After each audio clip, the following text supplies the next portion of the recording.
If your job at a healthcare facility includes disinfecting against viruses, you know prevention is the best medicine. And maintaining healthy spaces starts with a healthy cleaning routine. Grainger's world-class supply chain helps ensure you have the quality products you need when you need them. From disinfectants and cleaning supplies to personal protective equipment, so you can help deliver a clean bill of health. Call 1-800-GRAINGER, click Grainger.com, or just stop by. Grainger, for the ones who get it done.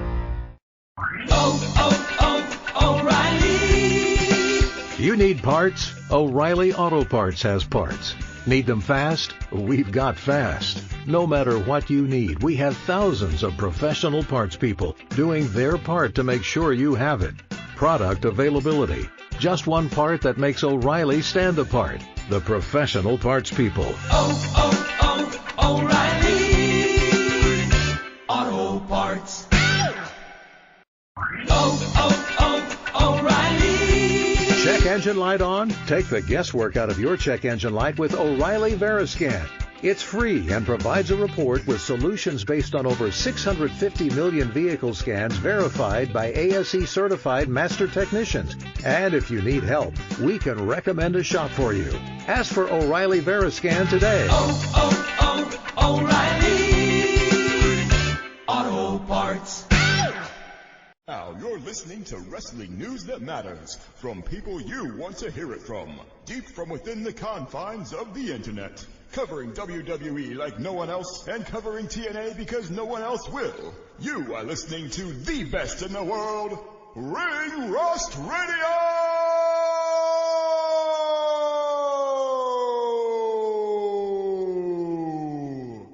Brad Maddox.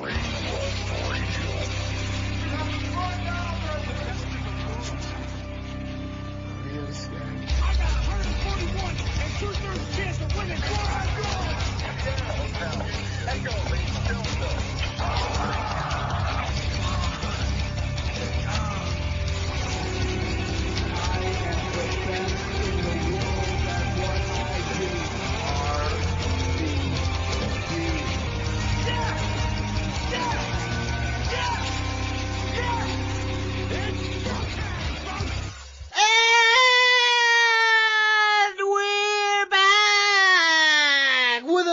Episode of Ring Rust Radio, the best goddamn wrestling radio show on Spreaker, on the internet, in the whole goddamn universe, folks. I'm your host, the most Donald Wood, looking fine and feeling fine, oh baby.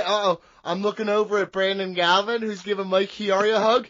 Look at me, I've never seen anyone do a throat slit before, so I'm gonna go with my cheek like I'm the Joker, like, who does that that's shit? called a cool fucking throat slit. Dude, what? He looks special needs like he's never done it before.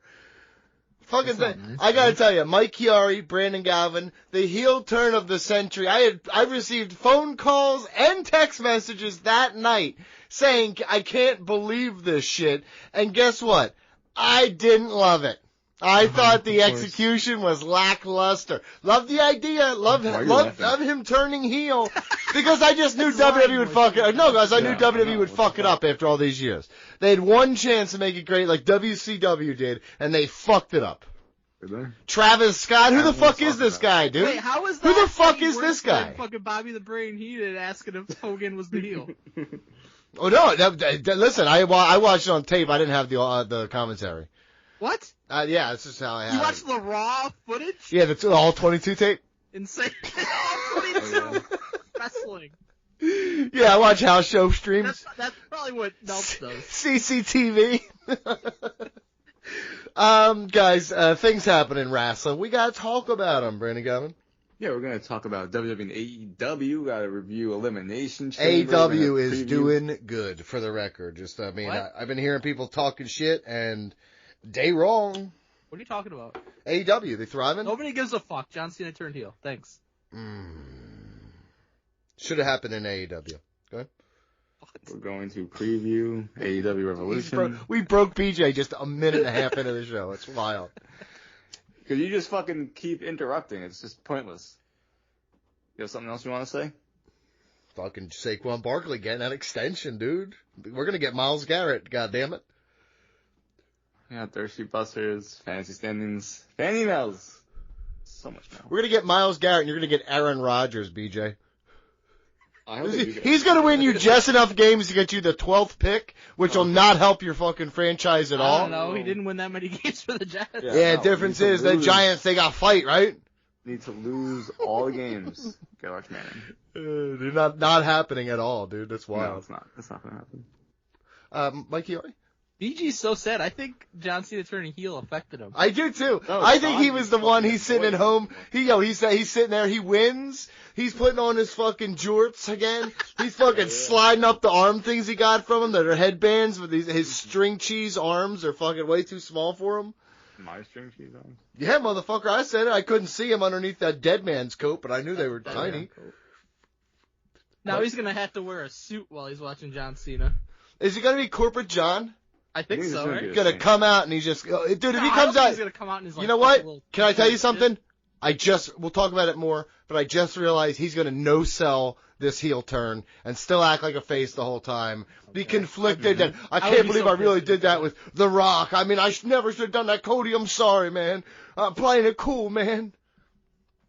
Watch it. Watch that happen. Go ahead. Guys, the biggest heel turn of all time just happened. Listen to us. We're a wrestling podcast. We're going to talk about it. Interact with us on Twitter at @RingRustRadio. Email us. Be part of the show. RingRustRadio@yahoo.com. Also, buy our merchandise at ProWrestlingTees.com/RingRustRadio. So many great t-shirt designs, including Cut Your Dick! If they left Travis Scott in there any longer, he might have cut Cody Rhodes' dick off. You never know. Could have happened. But I don't. That dude is a rapper. I found out. I thought it was the guy who got speared. So I'm racist. I was told. That's incredible. I was told I was racist. I still don't know who Travis Scott is. He's a rapper, which means less than nothing to me. It's a publicity grab. We'll get into it. He's literally one of the biggest rappers there is. Cool. That's like being the sweetest cotton candy. It means nothing to me, brother. Don't know what that's supposed to mean. Support us at patreon.com/RingRustRadio, where you can hear ad-free episodes, sign up for fancy drafts and brackets, make us watch wrestling-related movies and pay-per-views, and so much more. Also, check out Ring Rust Radio on YouTube for updated clips and Triple R Gaming. Donnie, BG, and fans of the show have been playing different games like Call of Duty and WWE 2K each week and posting early access on patreon.com/RingRustRadio well before it hits YouTube. If you're interested in joining a session, email ringrustradio@yahoo.com. Oh, yeah. I will say this to you from the bottom of my heart. Having a lot of fun over there on YouTube. If you want to be part of that, please reach out. I am. Even BJ's doing it. BJ is doing, he's been on there a few times. We've had fun, right, BJ? Yeah. He is. He doesn't want to talk about being hanging out with me in public on weekends and stuff like that, but he loves hanging out with me on weekends. He's like, I'm lonely. And can you, what? What did you guys play last weekend? I missed it. Oh, can I tell you what me and Mongo did? So we had a couple people, because a couple people showed up early. We did some stuff, then a couple people had a dip, and then we're like, okay. So me and Mongo stayed late. And you know what me and Mongo did, Mike? We did a Madden 25 fucking draft, baby. We yelled about players, and we got to the 12th round, and we're like, we're starting to not know anybody. This shit sucks. So we auto-drafted. Wait. The 12th round of the current NFL, you don't know anybody? No, you're starting to get the slim pickings early. You do. It's not even true. It is true. Do it. By the time we get to the 15th round, we're like, I'm done. We auto-draft for the 15th. We set our lineup because we did some alterations. You know, got Kayvon Thibodeau coming in as an outside linebacker. I want him as a defensive end, pass sergeant defensive end, right? So what I did was we simmed it all the way to the playoffs, and guess what? We missed the playoffs. So, brother, not a very good team. Madden 05. I haven't played Madden in years. The current Madden's fucking ass. Yeah, but it's not about that. It's about talking about offensive schemes like you know what you're talking about. There's something about it, you can Mike. do that with Madden 05. I know, but I like doing it with modern day guys and with friends because then we're yelling about we're talking about offensive merit here. I'm like, should I take a guard here or a fucking second wide receiver? You know what I mean? Like that's important. Talk about old players. Dude, you were like 11 in 2005. What are you talking about? I was 16. Yeah, that's not true. All right, let's talk WWE.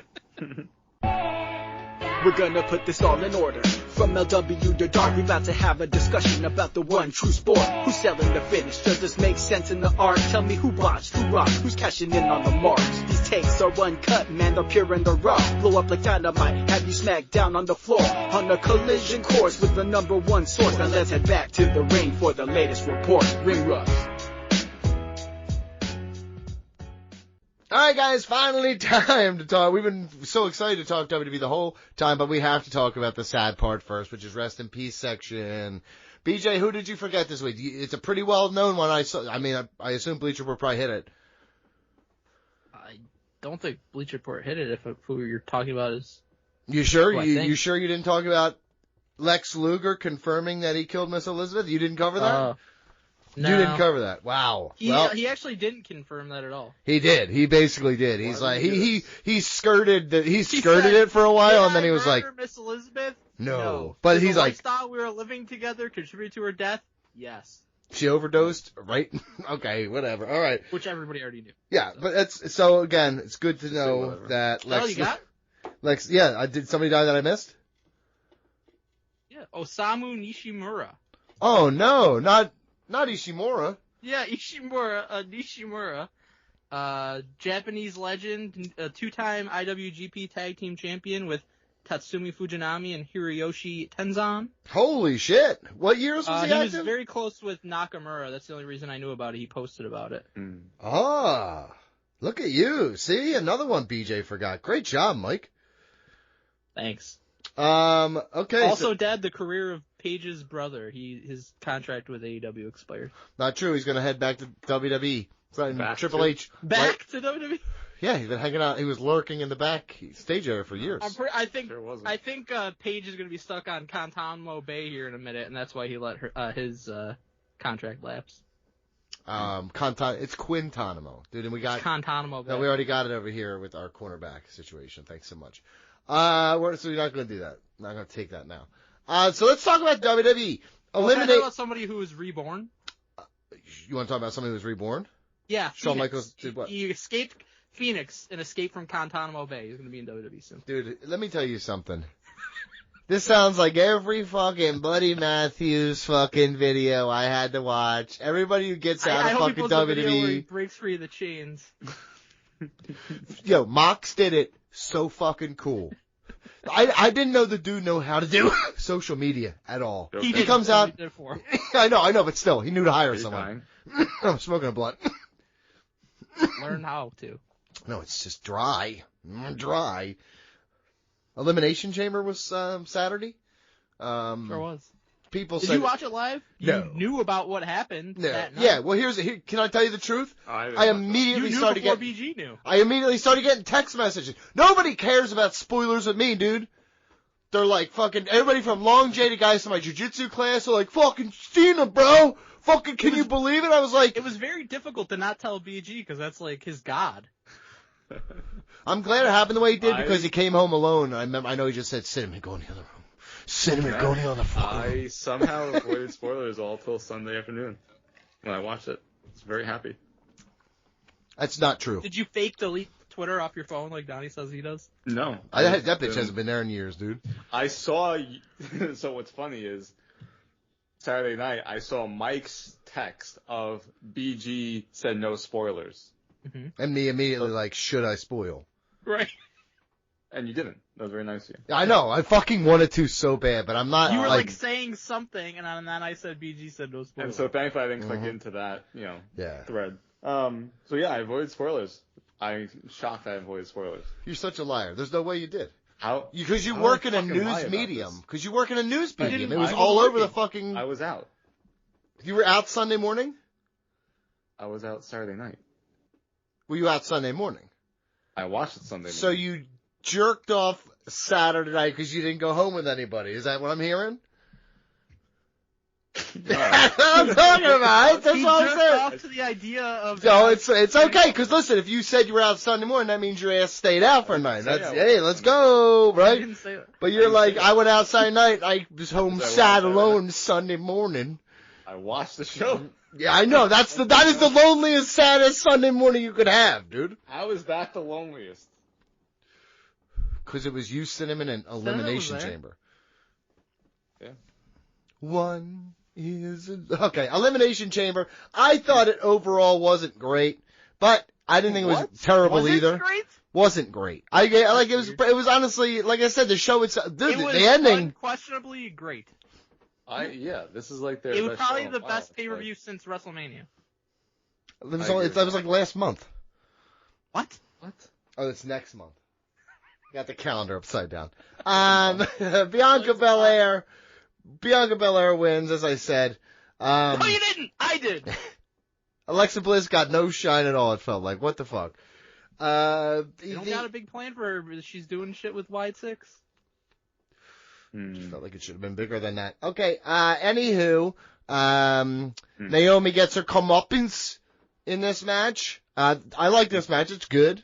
I think there were some slower It's parts. fucking spectacular. There were slower parts. I thought the men's match was superior, damn near every way. But okay.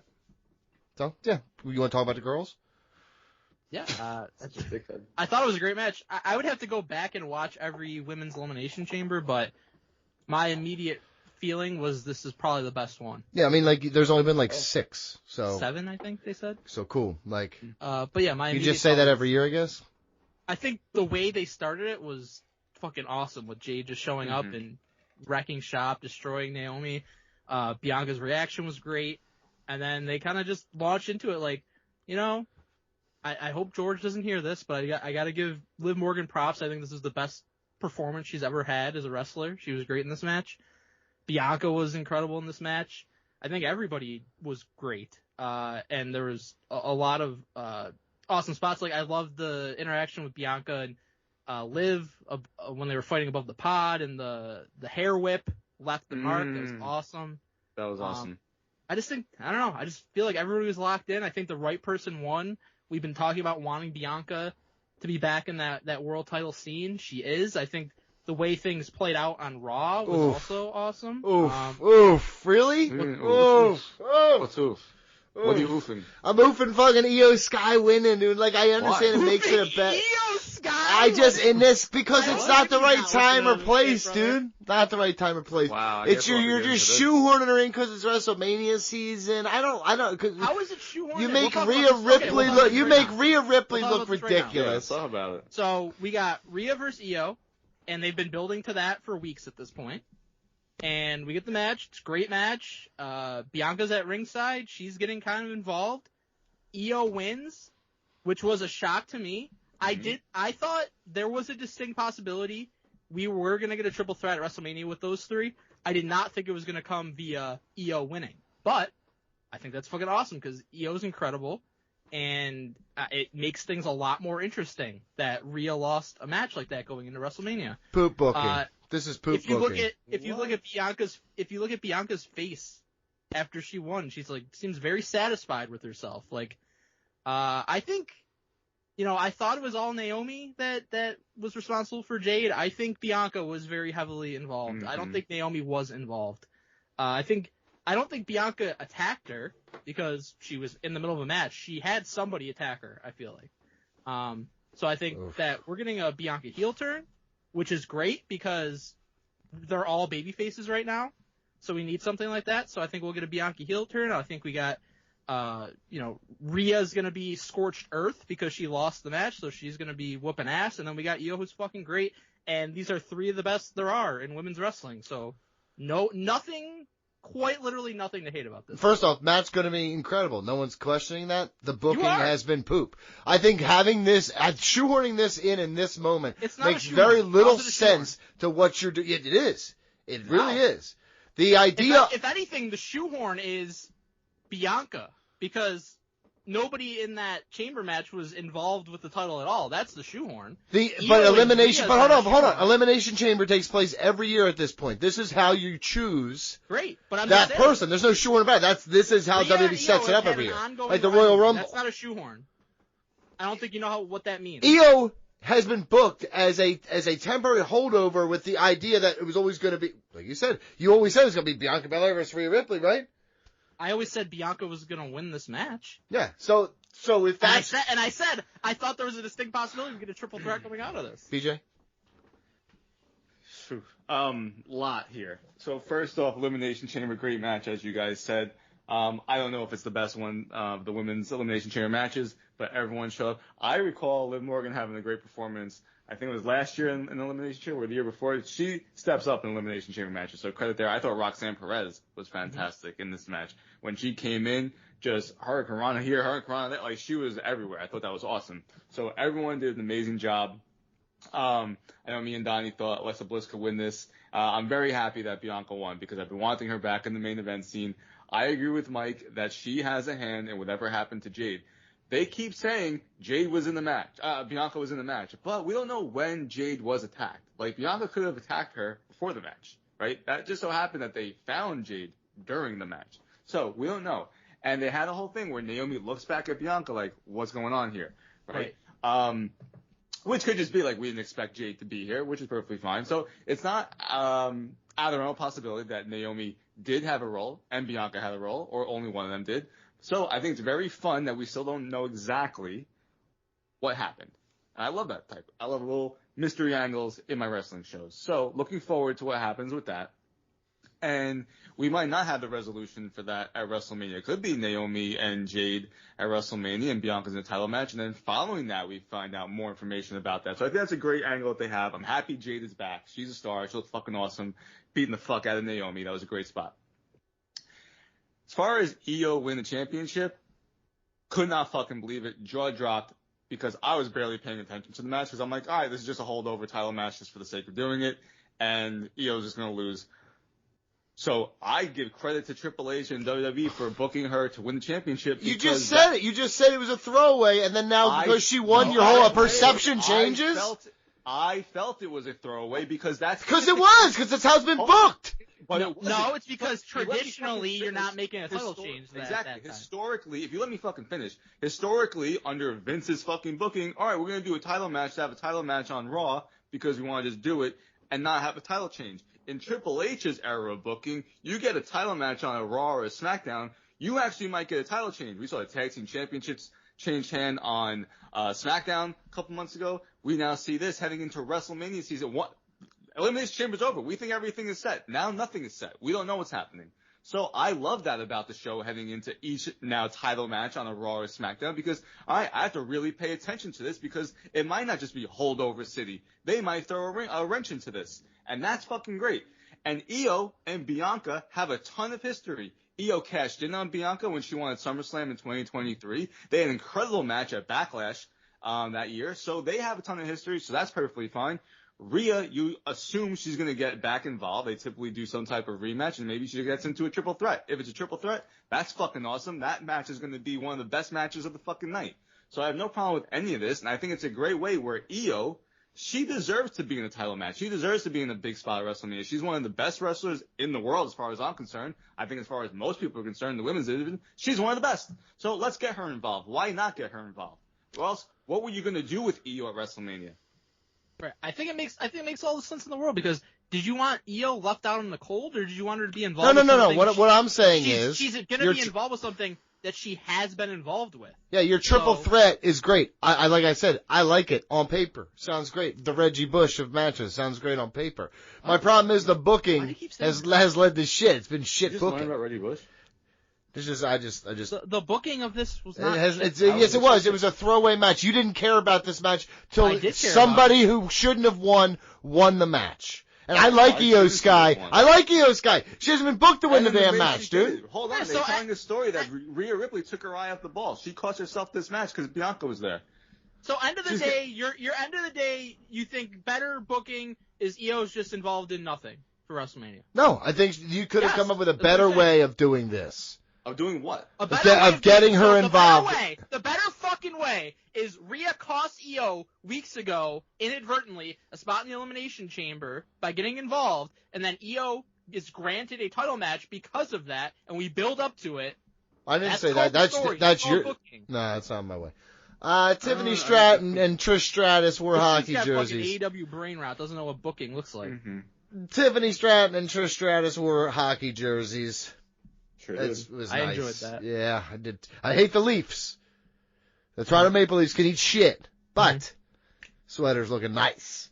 Nia Jax, go get her in a fucking Flyers jersey. Let me hear it. They won. This match was, it was fine. It was what it was. I agree. I think it was quite obviously the weakest of the 4 matches. But it was fun. The only thing I don't like, and this has been ongoing. I guess it's because she's like come back so many times. But even when I saw Trish at SummerSlam in Toronto several years ago, and she faced Charlotte, Donnie, you fucking whatever, hate the match or whatever. BG, you agree that was a very good match. Yep.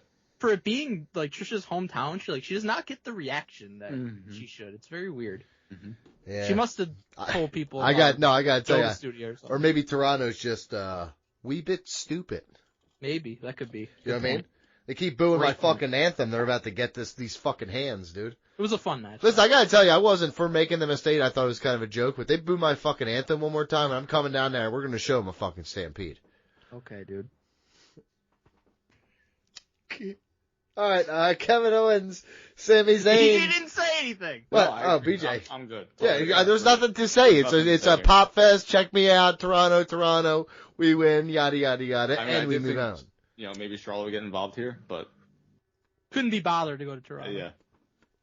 She might not be allowed. Can I just say one thing while it's on my mind? I found it very interesting that heading into WrestleMania season, Gunther and Jey Uso not on the show. Well, they're trying to make you forget. Well, because they already set in stone for weeks now. Yep. Yeah. Nothing new there.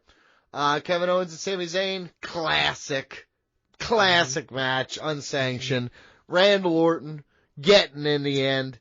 Say, what's up, boy? We called that. We called Randy coming back. My question here is, because I don't think, looking across the table, you boys, banger. We're all banger? Consensus banger? Consensus banger. Where do we go? Is this going to be triple threat, or is it just Orton and Owens? So, here's my problem.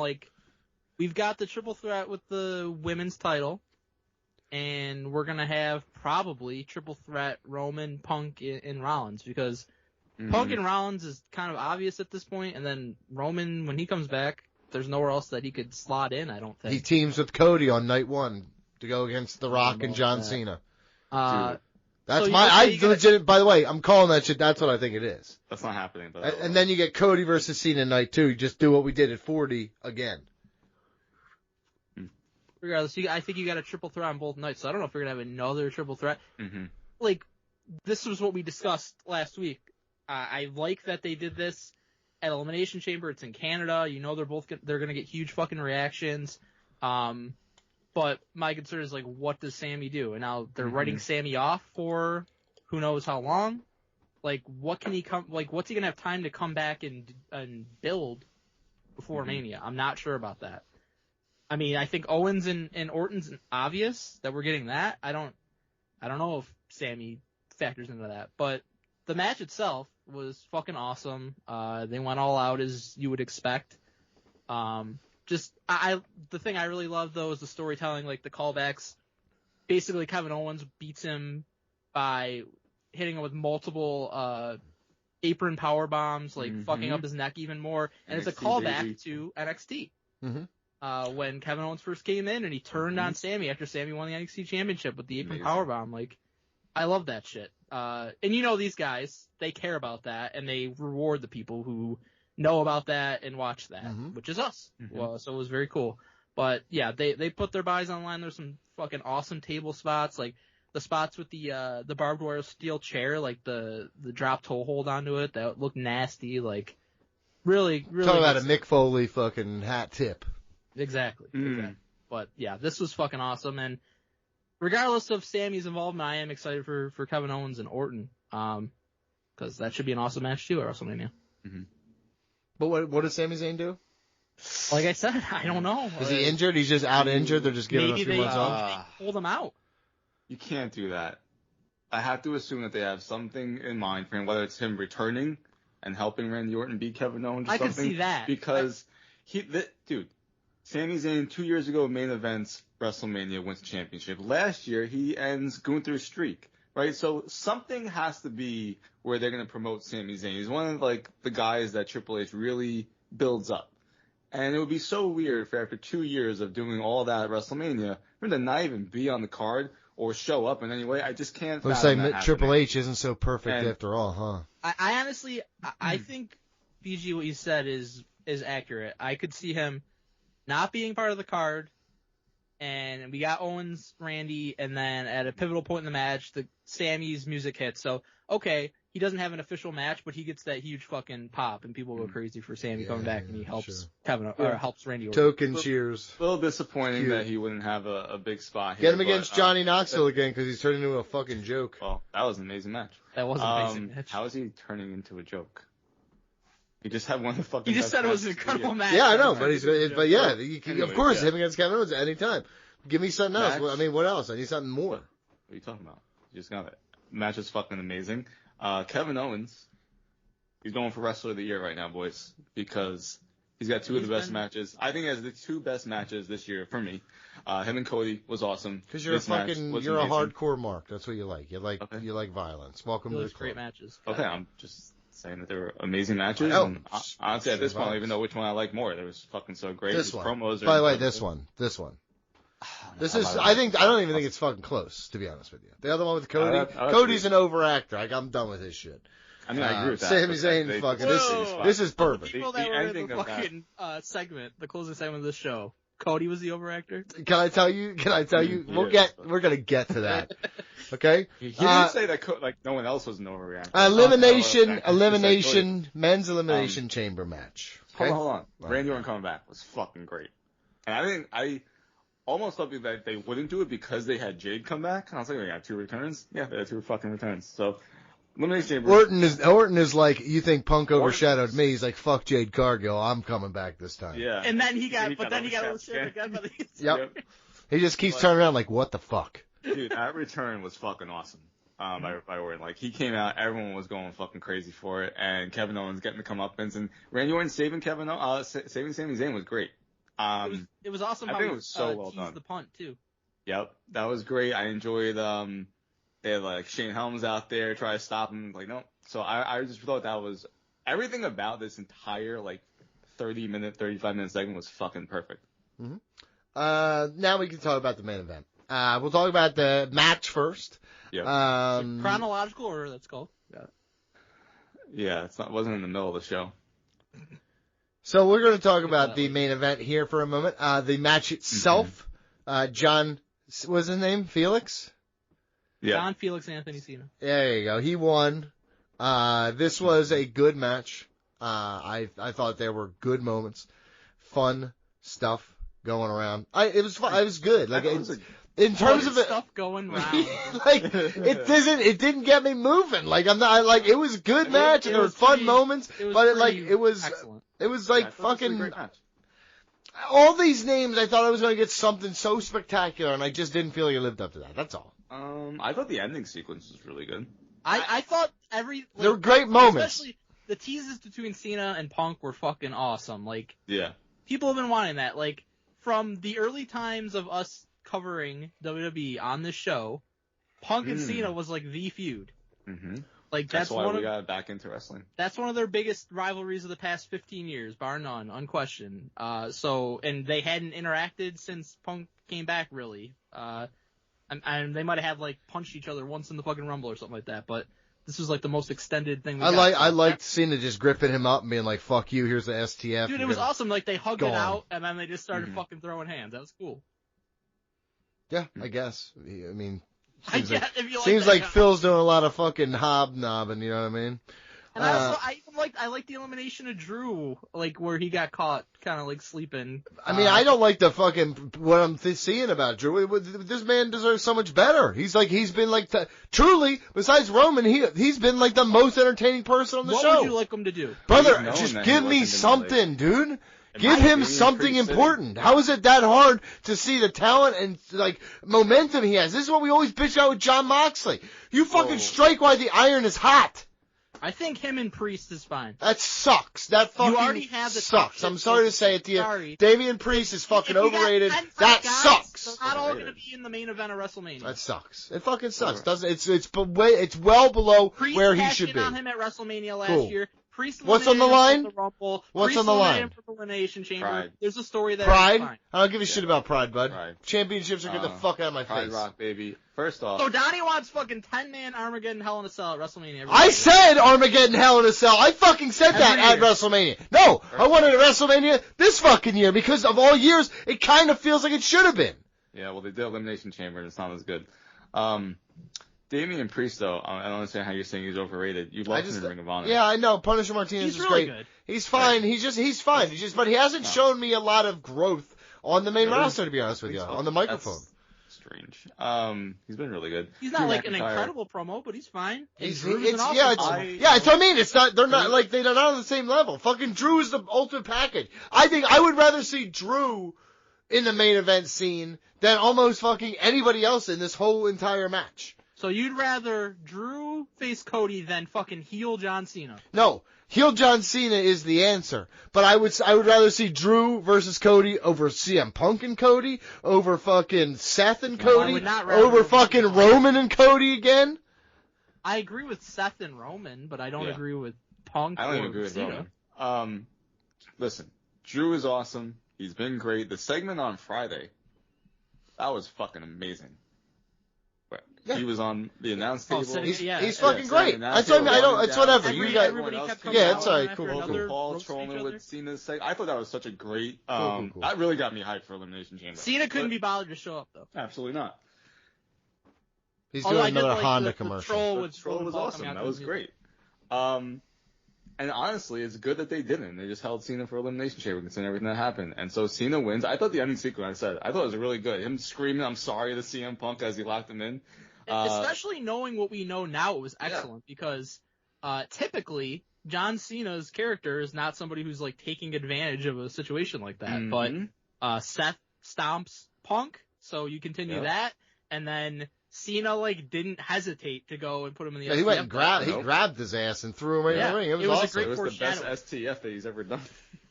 For real. And it still wasn't that great, but it was sucked. And I'm not gonna choose to ignore the shit you say. I thought he's got to start calling that the shut the fuck up again, right? There you yeah, go. I honestly, I don't know what I'm gonna get out of him, but it better not be. My fear is, my hope is, it's Dr. Thugonomics. Okay, that's just my selfish. I don't think it's that. I know. I think corporate scene is a possibility, but I think the most likely is. John. It's Hollywood John. I think we get. Hold on, real quick. I think we get John Cena in a jorts and a colorful hat. No, it'll be a black hat and black t-shirt, but still something that he's selling. Maybe like a black towel, and he's like, what's the guy's name? Who's the camera guy? Stu. He was like, Stu, don't come near me. Say, don't Stu, go fuck yourself. Yeah, he'll say something, but like, it'll be the same thing, but he'll come to the ring a little slower, and he'll still be like, but it'll be like, almost like reluctant, like, I'm not anybody's, I don't know, I think he's gonna no-sell the heel turn. And that's my biggest fear. If he leans into it, and he's Hollywood Hogan, right? Because that's what made Hogan great, was how he became, he let Terry Bollea out, now looking back. He let him into real Hulk Hogan, just be the real guy now. If John Cena just becomes the guy from Total Divas, come on, dude. I think he's Hollywood John. I think we saw what heel John Cena is. It's the guy from Total Divas. I think he does that. I think he's gonna be in his fucking expensive suits. He's gonna be Hollywood John. I can't wait for him to pull a little pocket watch out of the little tiny pocket on his cummerbund and just be like, I don't have time for your shit. I'm just like that. I'm very interested to see what his theme's gonna be, what his ring gear is gonna be, because he's not gonna wrestle till WrestleMania, obviously. So we'll get the reveal there. I've joked about that he just won't change at all, but the whole storyline is you sell your soul to The Rock and what that entails. So I joke that he's going to be the same, but as a fan of what they're doing, I want to see something different because that's supposed to tie into what this whole thing was about with Cody and The Rock. Cody, sell your soul and get everything you want from The Rock. Okay, you don't do it, but Cena did. So what does that mean for Cena? I want to see that happen, right? Cena's not at that level in Hollywood and all these things as The Rock. The Rock is the guy. So I want to see what that means for Cena selling his soul to The Rock. I mean, first off, he fucking turned heel. It's pretty fucking crazy. Let's talk about the segment itself. Okay, let's talk about that. Number one, let's talk about this, the weakest dick kick I've ever seen in my life. The dick kick was fine. fine. It was awful, dude. Just watch one replay of it, please, and tell me honestly that you were not like let that, because I saw it via GIF or I don't know how do you say it. I was not let. It's not GIF. First of all, second of all, I don't know. I was not let down at all by the dick kick. The only thing about it that was not good. His mean face was his face. Dude, he had the shitty mean face. There's the dick kick. The Rock does the worst throat slit I've ever seen in my fucking life, dude. It is so stupid. He like does it, and then it goes up his cheek, like at his nose and shit. Like who does that? Like look at Chris Benoit. That's cut throats before. That's who does. Chris Benoit. No, it's Chris Benoit. It's Chris Benoit. Right across the bottom, dude. He definitely strangled the throat. He was showing us all those years exactly how he did it. All right. So, anyways, okay, I'll talk about the fucking segment. Hold on, no, I'm not done yet. So the whole fucking throat slit thing sucks too. Then who the fuck is Travis Scott? I had to be informed of who the fuck this guy was. He's like, it was like having instead of having fucking Hall and Nash in there with Hogan, you had like fucking like Alf. You know what I mean? Because it was like early '90s. It's Dennis Rodman. That's what that wasn't during the formation of the group. That wasn't during a pivotal heel turn. I recognize that, but this dude, I don't know who he is. I don't know why you would include him in all the memories of this. And I thought the best one was a good example. It was Mox and Rollins dressed as the Shield. I think you said it, BJ. And then Kurt Angle standing behind him with a big smile on his face.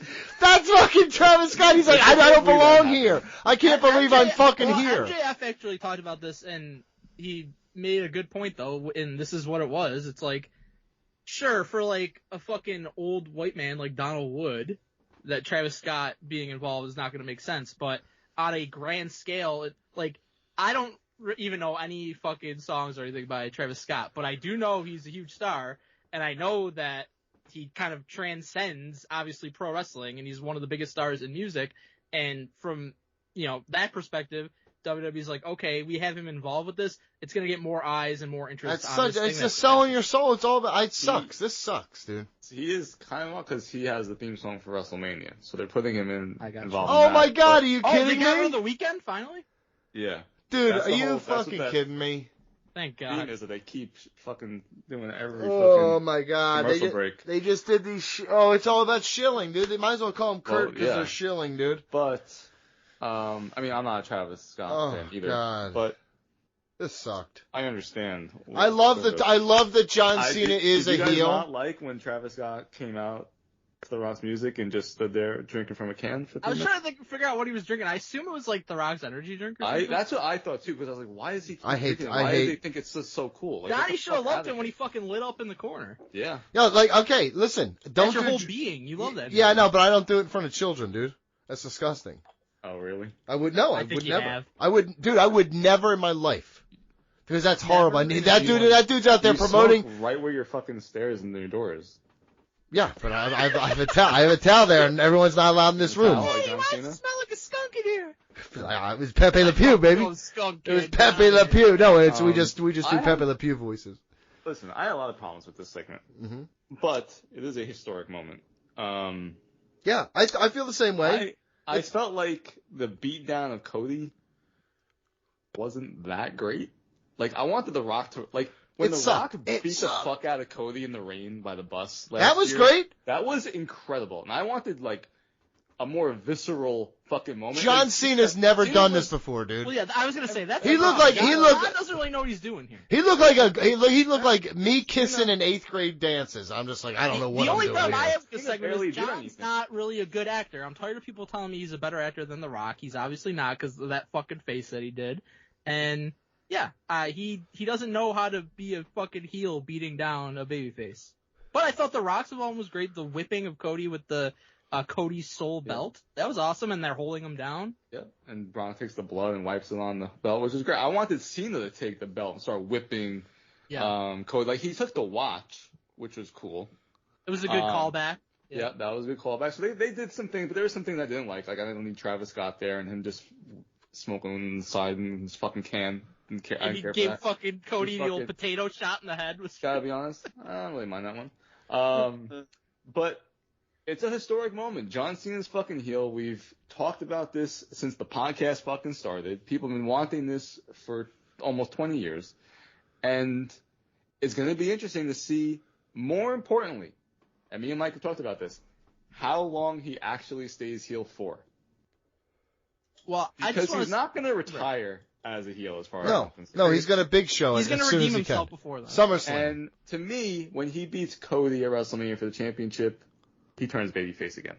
No. Okay, honestly, dude, hold on a minute. If my fear is that he does this thing where he's like a reluctant, like he's like I didn't want to have to do this, but you know I was forced into some poor social decisions and I've lost a fortune and I need the Rock's TKO money or whatever. Hold on, real quick. Whatever it is in that situation, him being the reluctant face and then beating Cody and becoming a face almost immediately again, that's how you do it. So that's a huge fear for me. What is interesting though is we don't really know why, because he already won the Chamber. He's already that guy in that show. He's already the number one contender. So it's like, why did you actually go with The Rock that you didn't need? Because he's a fucking prick. Because he wants Hollywood money. He wants fucking, he's gonna carry his clout in Hollywood. If this is a true storyline, you need him to win the championship. The awesome thing about this is earlier in the day, on Saturday, I had to write about it. It came out like the Forbes highest paid movie stars of 2024. Number one's The Rock, 88 million. Cena's 16th, 23 million. Wow, that's it. Oh, that's kind of cool. Change. And it's like and then hours later, it's like, okay, Cena wants to get to that Rock. He wants the 88 million, right? Yeah. Oh, yeah. I mean, I do too. Why wouldn't you? Yeah, I think we all do. I'd also like to get there. Yes, I would like just one.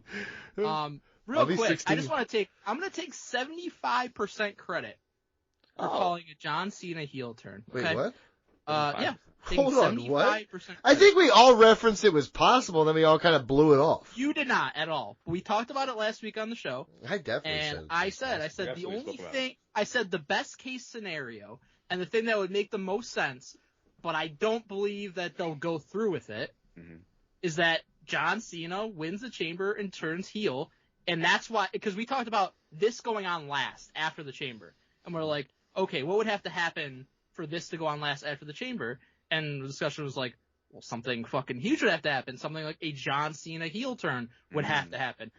Just saying, this discussion was not had anywhere. I didn't see this anywhere on the internet. Nobody even discussed the possibility of John Cena turning heel. And I think that's kind of the beauty of this. Kind of the beauty of us. Yeah, I was going to say, honestly, we also did mention Roman coming back as a possibility. The beauty of us that we have... Shut up about that. We're not talking about that. The beauty of us that we have such as we said several things.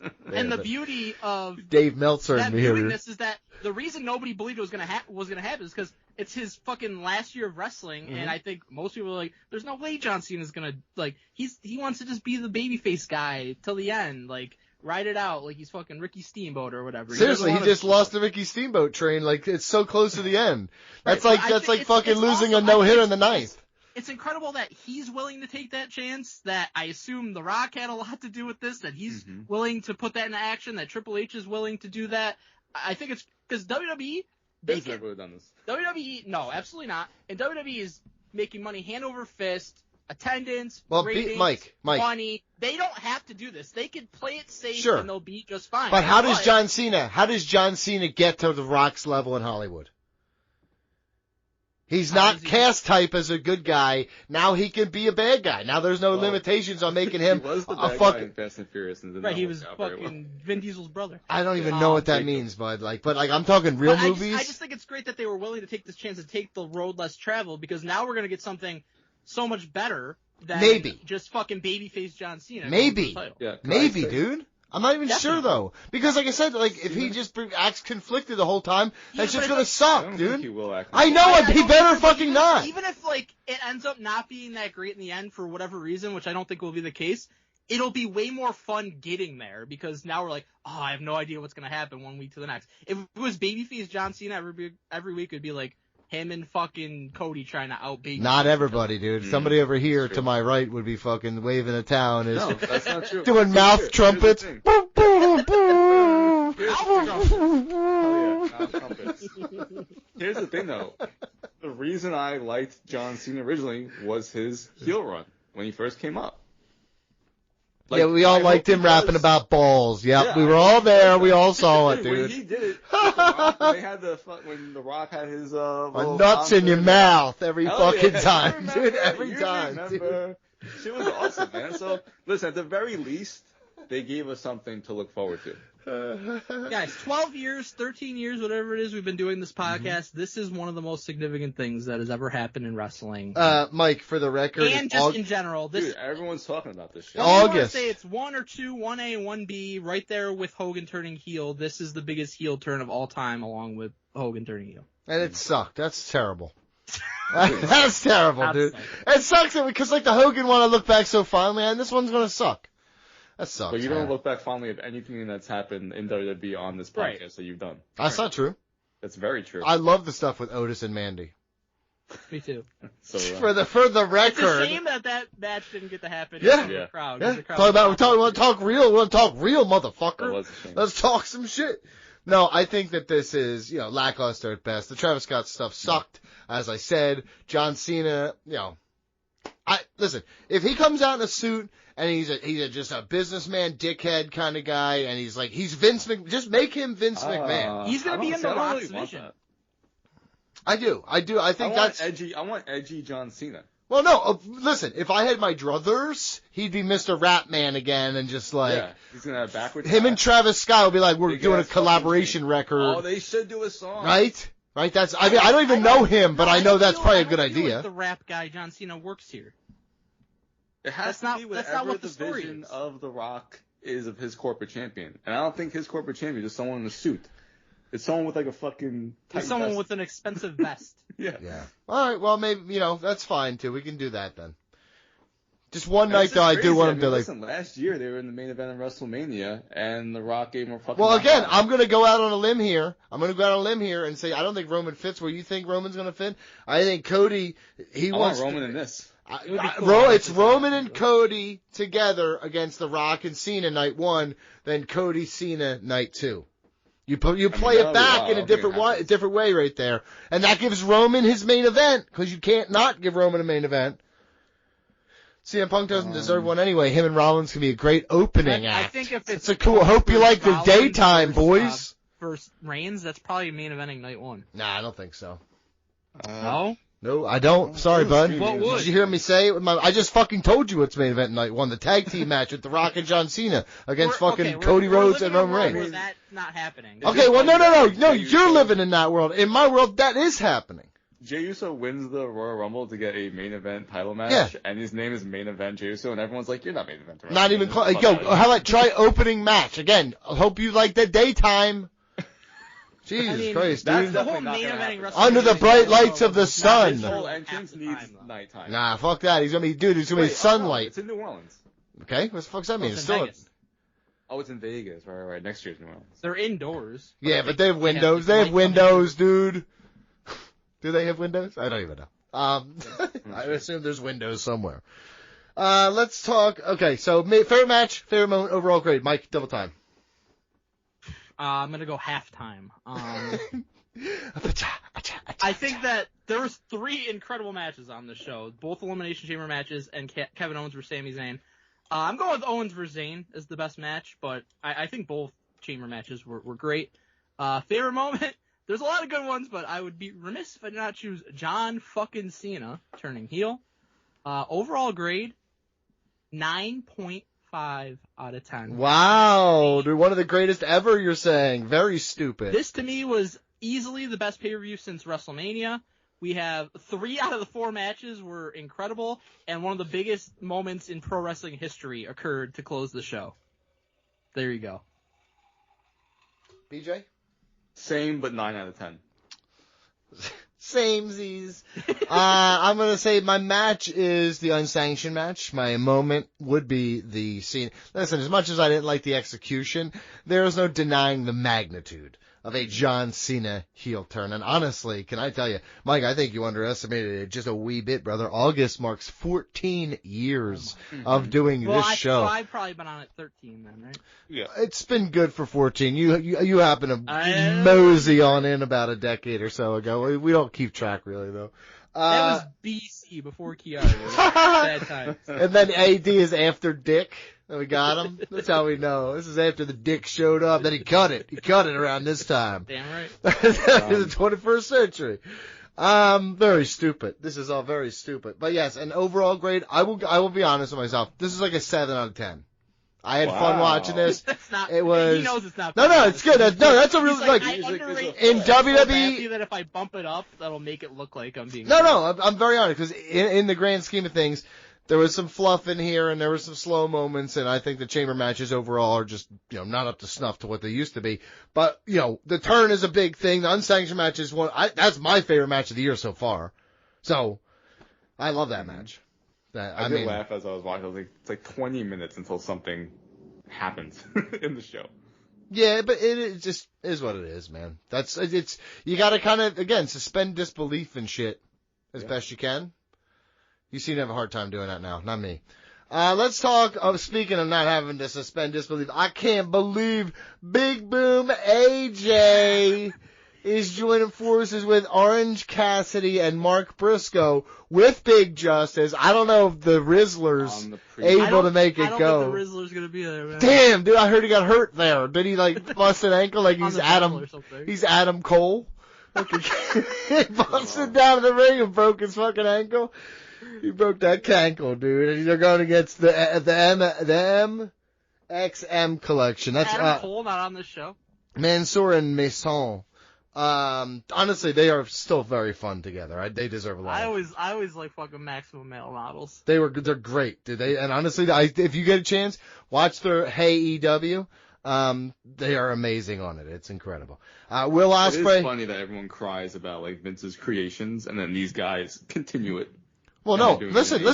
I'm gonna tell you the truth right now. Vince had great ideas. I'm not saying you, Donnie, but probably 95% shit on Maximum Male models, and they just do the same stuff. Dude. And now they think it's great. Well, it was good then, and it's also good now. It's also about the performers. And also, I'm gonna say this, and I hope that it gets me banned from wherever else I'm not banned yet. Vince McMahon had great ideas. He did. He fucking did. Sure. So, they weren't all great, because guess what? It's like any mad fucking scientist. You fucking have a lot of really great ones, and then they're also like, what the fuck are you talking about? That's one of the dumbest shit I've ever heard. Them was great. Having fucking LA Knight. Yes. Bad. Not so great. Not great. That's true. Will Ospreay and Kyle Fletcher. Mike, who you got? How's it shake out? D'Lo Brownhead out. I got Big Boom AJ winning the first one. I also have Big Boom AJ because his 15 minutes is almost up. He's probably going to go 173-0. Dude, honestly, I got to tell you right now, hurry up. That 15 minutes is moving quick. And he only ends up losing because MJF threatens to stomp the Rizzler and Big Justice in the head. That's how he wins. Will Ospreay versus Kyle Fletcher. I mean, probably. I'm processing.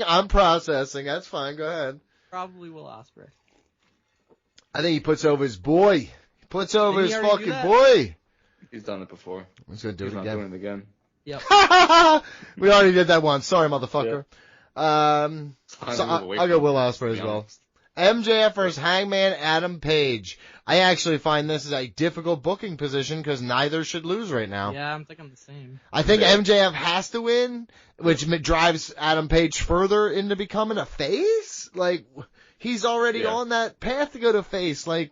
I'm just confused. You better have something. He's gonna be face, so you can screw him over. MJF can screw him over, and it'll be okay. Yeah, I hope something happens here. If something were to happen, a comeback, a return, or something like that, let's keep an eye on this match or something like that. I got a sneaking feeling. I'm not saying I heard anything from my sources, y'all. Wink. Swerve Strickland versus Ricochet. Have you been liking this Ricochet stuff? He's just so goofy that I actually find it fun. No. I mean, it's better than what he did, promo-wise in WWE, but it's their way of covering for him being not good at talking. He's not good at talking. Is by being over the top with it? Yeah, which is fine. He had an Eagles hat on, which is I'm a big fan of that. We can run that all day long if you'd like to. But Swerve's got to win this, right? Yes. I would hope / think so, yeah. Yeah, I mean, but it feels like he kind of just booked Ricochet to win this. But I'm confused. I feel like it should be Swerve. Like Swerve, like they had him lose to Lashley, and he kind of became a little bit of an afterthought. Yeah, I honestly feel like Ricochet's going to win. It should be Swerve, but I feel like that would Ricochet not be wins. great for Swerve. Yeah, not for Swerve. I don't think it'd be great for fucking the World Championship scene either. Put a Puma mask on that motherfucker, though. Mm-hmm. Hey. Agreed. And bring in maybe MLW fires Dario. We bring him in here. Come on. Oh, by the way, we didn't mention it, but like the segment on Raw with Chad Gable, like getting fucking Lucha Libre like information, and like the old man hands him a box. That totally did feel like a Lucha Underground like type of segment. Yeah. Or if awesome. you ever saw was it Goonies or not Goonies, Gremlins, where the dad just gets him a box. So you think a Gremlin's in that box? Hey, remember there's a spider in the crate or whatever for Rowan? Yeah. Yeah. Oh, that shit, dude. I'd never forget. Mercedes Moné versus Momo Watanabe. 100% Mercedes Moné gonna win here. But Mike, you're gonna learn. I'm sure it'll be a great match. They definitely are just like throwing shit together though, because there's like no reason why Momo would have gotten the title match. But. No, I mean that's not true. They're like she won a pre-show match at Wrestle Dynasty or something. She did. Like, she literally did. She was she's a shining star. I'm sure the match will be awesome. Though. Yes, it will be. It really will be. The Hurt Syndicate, Bobby Lashley and Shelton Benjamin against the Outrunners. Do you like them, Mike? I haven't talked to you about them very much. Yes, I think they're pretty fun. entertaining. They're very fun. fun. The 80s wrestler trope is funny. Mm-hmm. Yeah, and I think they're going to get just squashed here, too, which is fine for what they are. I don't think they'll get squashed, but they ain't winning. No, okay. I mean, I mean like 7 minutes. What's the deal with Private Party right now? I think one of them's injured. I thought it was not good. Again? Yeah, that's kind of been the problem there. But they weren't all that time to win the championships, and they basically just fucking beat them in like a month or two. Yeah, I mean, it wasn't great, but at least they got to run with it because it hasn't been healthy very much since. They'd be awesome in NXT. I wish that would happen. Private Party versus Fraxium. Yeah, I mean, stay healthy, man. There's a lot of stuff that could be really great. Let's Timeless Tony Storm against Mariah May. Mike. I think they announced this as a Falls Count Anywhere. Oh, they didn't just announce it, dude. It was a Tony Storm promo from her bed. Right. There will be holds, none will be barred. Like, come on, it was fucking incredible. Again, if you're not watching these little segments too, Mike, you're really missing out on it because obviously you didn't see this one, which is literally pivotal to what this is. And I did. I was the one that knew that it was Falls Count Anywhere. But you didn't know. You saw that on a website. You didn't see the promo because you would have remembered the promo. Yeah, that's fine. And I get it. It's okay. You just like looking on Wiki, but don't pretend you're in on board for this. Stop pretending. It's literally been my favorite thing in wrestling now for months. It's his favorite. Thank you. 7 Days in Hell. But yeah, Tony wins. What was that? Are you leaking? Sounded like you just. I'm gonna say Tony Storm wins. Yeah, Mariah May. Listen, great stuff. I think you need to make sure we follow up with Mariah May, give her a nice secondary feud. But this is Tony Storm time. She is. I don't think they're. Well, I think Mercedes has to lose that title soon. And move up here. That's your money for whatever your next huge pay-per-view is Mercedes and Tony. Yeah, that could do title versus title. She just gets all the titles. Could. Kind of what she's doing. Yeah, she's kind of collecting them all anyway. I would like to see that happen, actually. Yeah, that would be a really fun storyline, I always like too. when someone does that. Remember when Lashley did that in TNA? Yeah, I do, actually. Like every championship. Yeah, Omega had it for a time. Yeah. Yushin, Spanish Thunder Liger. Right. Takashita against Kenny Omega. Alpha versus Omega. Thoughts? Omega wins a meaningless championship here. That's my thought. I think what we're going to do then is we're going to... I think Omega puts over Takeshita here. Again? Yeah. No. He's already lost them like... Kenny Omega wins. He wins that international championship, and then it's him versus Okada to combine those two championships. I would be good with that. That's what I believe. Because that, to me, in my mind, that's the same fucking championship. Yeah, and you know what? And I think that they probably agree with that. And they're like, hey, we should do this. Also, we want to give Okada Omega anyway. Like, that's a big time deal we need to go back to. Let's make it to where we combine the titles. Okada not on the card? I don't believe so. Did you see Daniel him? Garcia, TNT champion, not on the card? Well, no, they're going to be defending on the... There's too many titles. Yeah. Well, here's the problem. They're not on the card. I don't want more matches added. yeah, it's a problem when you got Something's such a... gotta give. It's what happens when you have such a stacked roster, dude. I know it's tough, dude. You got to figure it out. Triple H doesn't have everyone on his show. Maybe you should have... Yeah, maybe you should He have... has big matches on his normal shows. Maybe you should... Yeah, and he big matches over here, too, bud. Welcome to AEW. Why don't you check in sometime? Come on, bud. You just read online, dude. You just on fucking message boards and fucking Twitter hearing about what happened instead of watching with your own eyes. About AEW. You know what you are, dude? You know what I am? I'm down here at the Combine. Well, you're reading fucking tweets, man. We ain't the same. I'll be watching the pay-per-view, unfortunately. Different. And Mox versus Cope. Beach. Cope wins, baby. Is that what you're thinking? That's it. Then we get to MJF and Cope. At some point, because I don't think Swerve is going to win the championship just because he wins number one contender. So Cope wins, and he faces Swerve. They actually could do it where Ricochet does win, and Cope just beats him. But I think they're setting up for MJF and Cope. I think Ricochet versus Cope is much more realistic. I think the Death Riders thing, I think it's been fine. I've liked it, but I see a lot of people not liking it, and I could see them abandoning ship on it. If I were them, I would not let Cope win here. I'd keep it on Mox. But, you know, I could see. I think Mox wins, to be honest. Yeah, I think he should.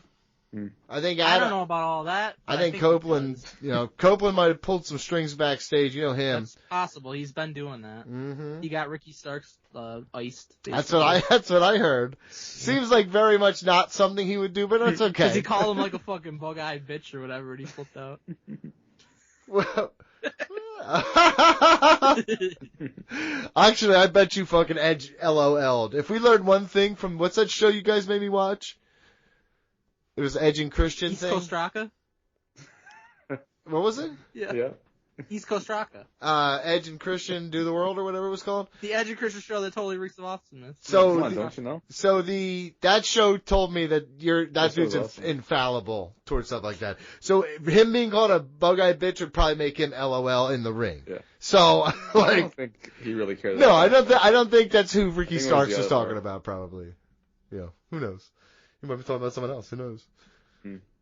Or it could be all sour grapes. We don't know. Are you excited for this? How are you gonna tune in live? I'll watch live on Sunday. I think it's a good card, actually. Yeah, it's gonna be good, man. I hope that they don't add any more matches. They will add 5 more matches. I know. You gotta get up early. Starting in the morning this time. I would respect that if they did that. No, it's still going to midnight. Still going to midnight, bro. Just take up the fucking parking lot it's like tailgating.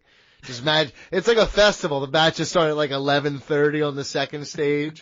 Finally get to the fucking main shit. You're just so tired. You're like, I'm fucking so tired, dude. It's so hot out here. Let's talk about NXT Roadblock. We're like NXT fucking Roadblock and cock block. Honest, I'm really contemplating going to this. Where is this at? This is at MSG. The theater at MSG, and I really want to see Gulia against Stephanie. That match is gonna be fucking awesome. You just want to get gaped by Moose or Obafemi. Talk real to me, Zaddy. Sounds awesome. But the Hardy Boys also, they could do it too, darling. Oh, that would be, you would be doing a lot of the work with Matt. I'll say that. You know what I mean? Like, I don't feel like, Jeff will still spin on it. You know what I mean? But Matt's, he's had a good history. He's had like 5 kids with Rebby, right? Mm-hmm. I don't know. Yeah, he'd be power bottom. I don't know. It could be like a horse, like they just milk it out of him. Holy shit. You said that. That wasn't even me. That's fucked up, dude. He's fucked up, right? Like, I would never, right? I expect that from you. I'm expect that from you. So, are we going to be here next week to pick this, or are we picking this now? No, we're picking it now. All right, Obafemi versus Moose for the NXT Championship. Obafemi wins. Anybody? Obafemi wins. Yeah, I thought this was for both championships. I did too. Division? Yeah, that's what it said. Yeah, that's what it said. They said that. But is this just wrong? Yeah, maybe. You guys say it's always right. I've never said in my life that Wiki is wrong. should be allowed in colleges. Owafemi obviously wins. Moose ain't winning the NXT Championship. Right. Yep. Hardy Boys, though, they're going for the TNA World Tag Team Championship that they already have. Nathan Frazier and This one is Axiom. definitely for only the TNA World Tag Team Championship. Okay. So the Hardys win? Yeah, I think the Hardys win. I mean, These guys do business. Yeah, we're doing like, business, brother. We're doing the business. Hardys win, and then you run this back at Stand and Deliver for the NXT Tag Team titles. Ooh. And then Axiom wins there, right? And then you do a third one. It's for all the gold. Damn right. I'm excited for this. One of the downfalls of NXT's had is they don't have other good tag teams to challenge Fraxium. Yeah, there's only one. Right. Yeah. And Fraxium's probably the best tag team. They're Take two guys from the main roster who aren't doing shit. Put them together. Make them unlikely bedfellows like Kane and fucking X-Pac. And you just fucking, sometimes you make gold, dude. Sometimes it's gold. That's what they did last year. Wolf Dogs. Yeah, guess what? We love that shit. Awesome too, and then they fucking brought it to the main roster and did nothing. I love the fucking Wolf Dogs. Yep. Gulia against Stephanie Vaquer, and both championships on the line. A lot of championships on the line on this show. Yeah, they didn't give a shit, dude. So, this is like AEW, dude. Amazing. The rumor. big grain of salt report from last week was that Julia's injured, and that's why they're doing this match right now. Mm-hmm. And if there's any semblance of truth to that, then I guess Stephanie Vaquer wins. Yeah, I guess. Is there a semblance of truth to it? I don't know. Can we talk about how that all went down, Mike? Because Alv is like, I have a good authority that someone in this match is injured, and we're like, is it the one that didn't wrestle tonight? Exactly. He's like, one of the participants is injured. He reports this after last week's NXT. And that's why they're doing this. And Stephanie wrestled on last week's NXT. So obviously, she's not the one that's injured because they had her have a match. So thanks. Process elimination. They're smart, though, dude. If I'm Bri, that's why I hit Bri up with my extra cash every month. Yeah? Mm-hmm. Fuck Alv, man. He's my fave. Yeah, I guess Vaquer wins because she's injured or whatever. If Alv says it, that's my gospel. The word of Alv. Chapter 3, section 41. Right, does that sound Bible-ish? I feel like that was pretty good. WrestleMania 41 confirmed card for Easter and 420. I mean, just a real bad choice. You couldn't have moved it up or back a weekend. Can we talk about that for 1 second? Right? You couldn't have done a weekend ahead or behind. I think they're doing this on purpose because the next year's WrestleMania is also Easter. That's a shame. I hate that because I'll never go to one now, ever. Because I can't spend Easter away from my family. Okay.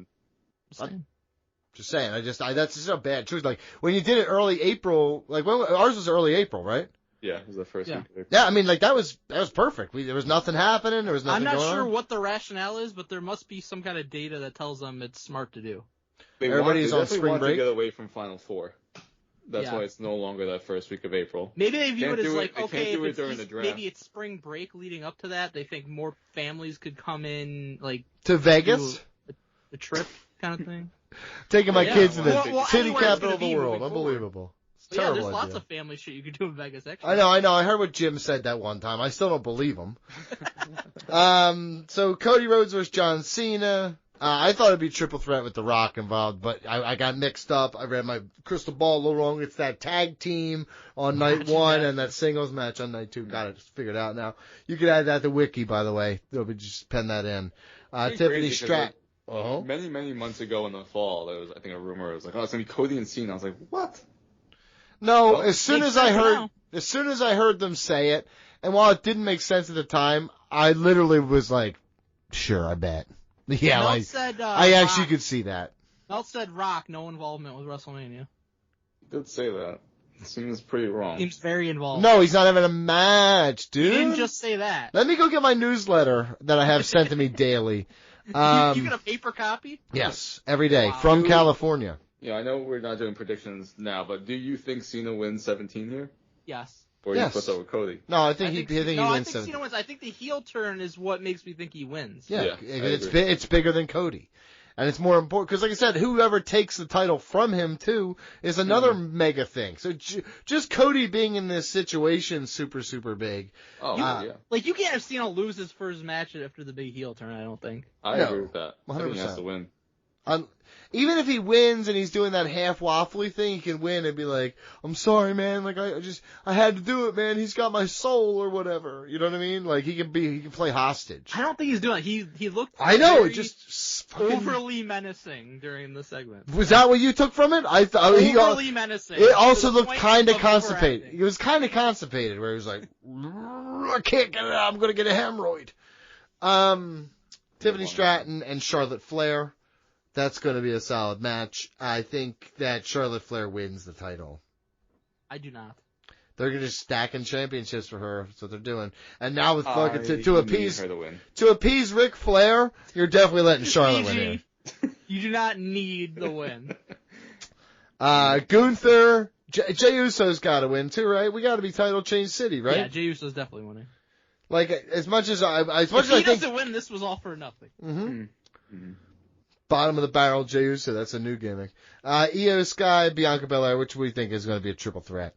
Poorly booked triple threat. But excellent. Great match. Going to be a great match, for sure.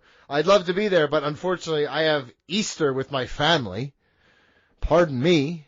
It's going to be at night. Oh my God, the crying about this is not. You watch it at night. Yeah, what am I going to have Easter in my hotel room? In Las Vegas? Yeah, the fucking Easter Bunny came to the hotel. Sorry, kids. Yeah. Dad's going out alone in Las Vegas. My wife's like, the fuck you are, dude. Christmas in the hotel room. Donnie actually got the stripper Easter Bunny. Yeah. Yeah. Babe, you have to come. Yeah, exactly. Mm-hmm. Exactly. All exactly. Right. Anyway. Punrific. We have Patreon poll results from what? We did like 40 last week. No, we have the Patreon poll every month, the first of the month. Donnie, don't you know? No, I don't know. Would you give your for those that don't know, like Donnie, Patreon.com/RingRustRadio. We put a poll on the first of every month. Let me say this real quick about Patreon. Please help us. We're like Wikipedia now. Like, legitimately, if you can spare $1 a fucking month, please. Cinnamon. $5 a month, please. Food? Like, we have extra shit on there. We have better information than Wikipedia. We predicted the John Cena heel turn. And we have extra shit on there, and you get it early, and you get it ad-free, and it's great. It's just $5. We just need money. Our advertising is taking a total shit, and we don't make, like, hardly anything on this show anymore, so we're desperate, dude. For just the cost of your morning coffee. Dude, if you gave us your morning coffee, that's a shit ton of money. You should save 3 men. Starbucks lattes or whatever, right? Is that a thing? I've never been to Starbucks. I have no idea. It's a thing, yeah. Patreon poll results. Go ahead. Would you give your soul to The Rock? Yep. No. This month's poll question. Absolutely. No, absolutely not. Well, hold on. Yeah. Hold on. What does that entail? You're gonna make a lot of money. What do you mean? The Rock told you. Yeah, but is it like a Diddy situation? You want generational wealth? No. Am I selling my whole? Listen, even if it is, whatever he wants, man. I know it's not even if it is. What are you talking about, dude? I'm selling my soul to The Rock. I'm selling my soul to The Rock. You selling your soul? You selling your whole? It's not even a question. Yeah. Doesn't matter. I bet. You rounding butt first at him. It's funny you say that, Don. We have comments. For those that don't know, on our poll, you can leave a comment. Jim Del Chapo says, I voted no because I thought it said whole. You thought soul said whole? Yeah, you did. That's bad reading from Jim. Yes. Well, yeah. Jim. Listen, I told you. You keep trusting Jim, dude. There's something about him off about me. You talking about his yachts and shit. I'm not sure in a second den. Shit just don't add up to me, man. Huh. Maybe he already sold his whole animal. Yeah, he's like a cat running around your leg, just whole first, dude. Holy shit. How Sutton says, admit it, Rusters, you get wet with perspiration thinking about The Rock wanting your soul. Yeah. It's people. I'm glad that everybody kind of took it the way I did, so I'm not the monster as much. Jason Silva says absolutely doesn't mean he's going to mistreat my soul. Plus, I get all this cool stuff. Bring Russ. Bring Russ. Adil Flores says I agree with Jason.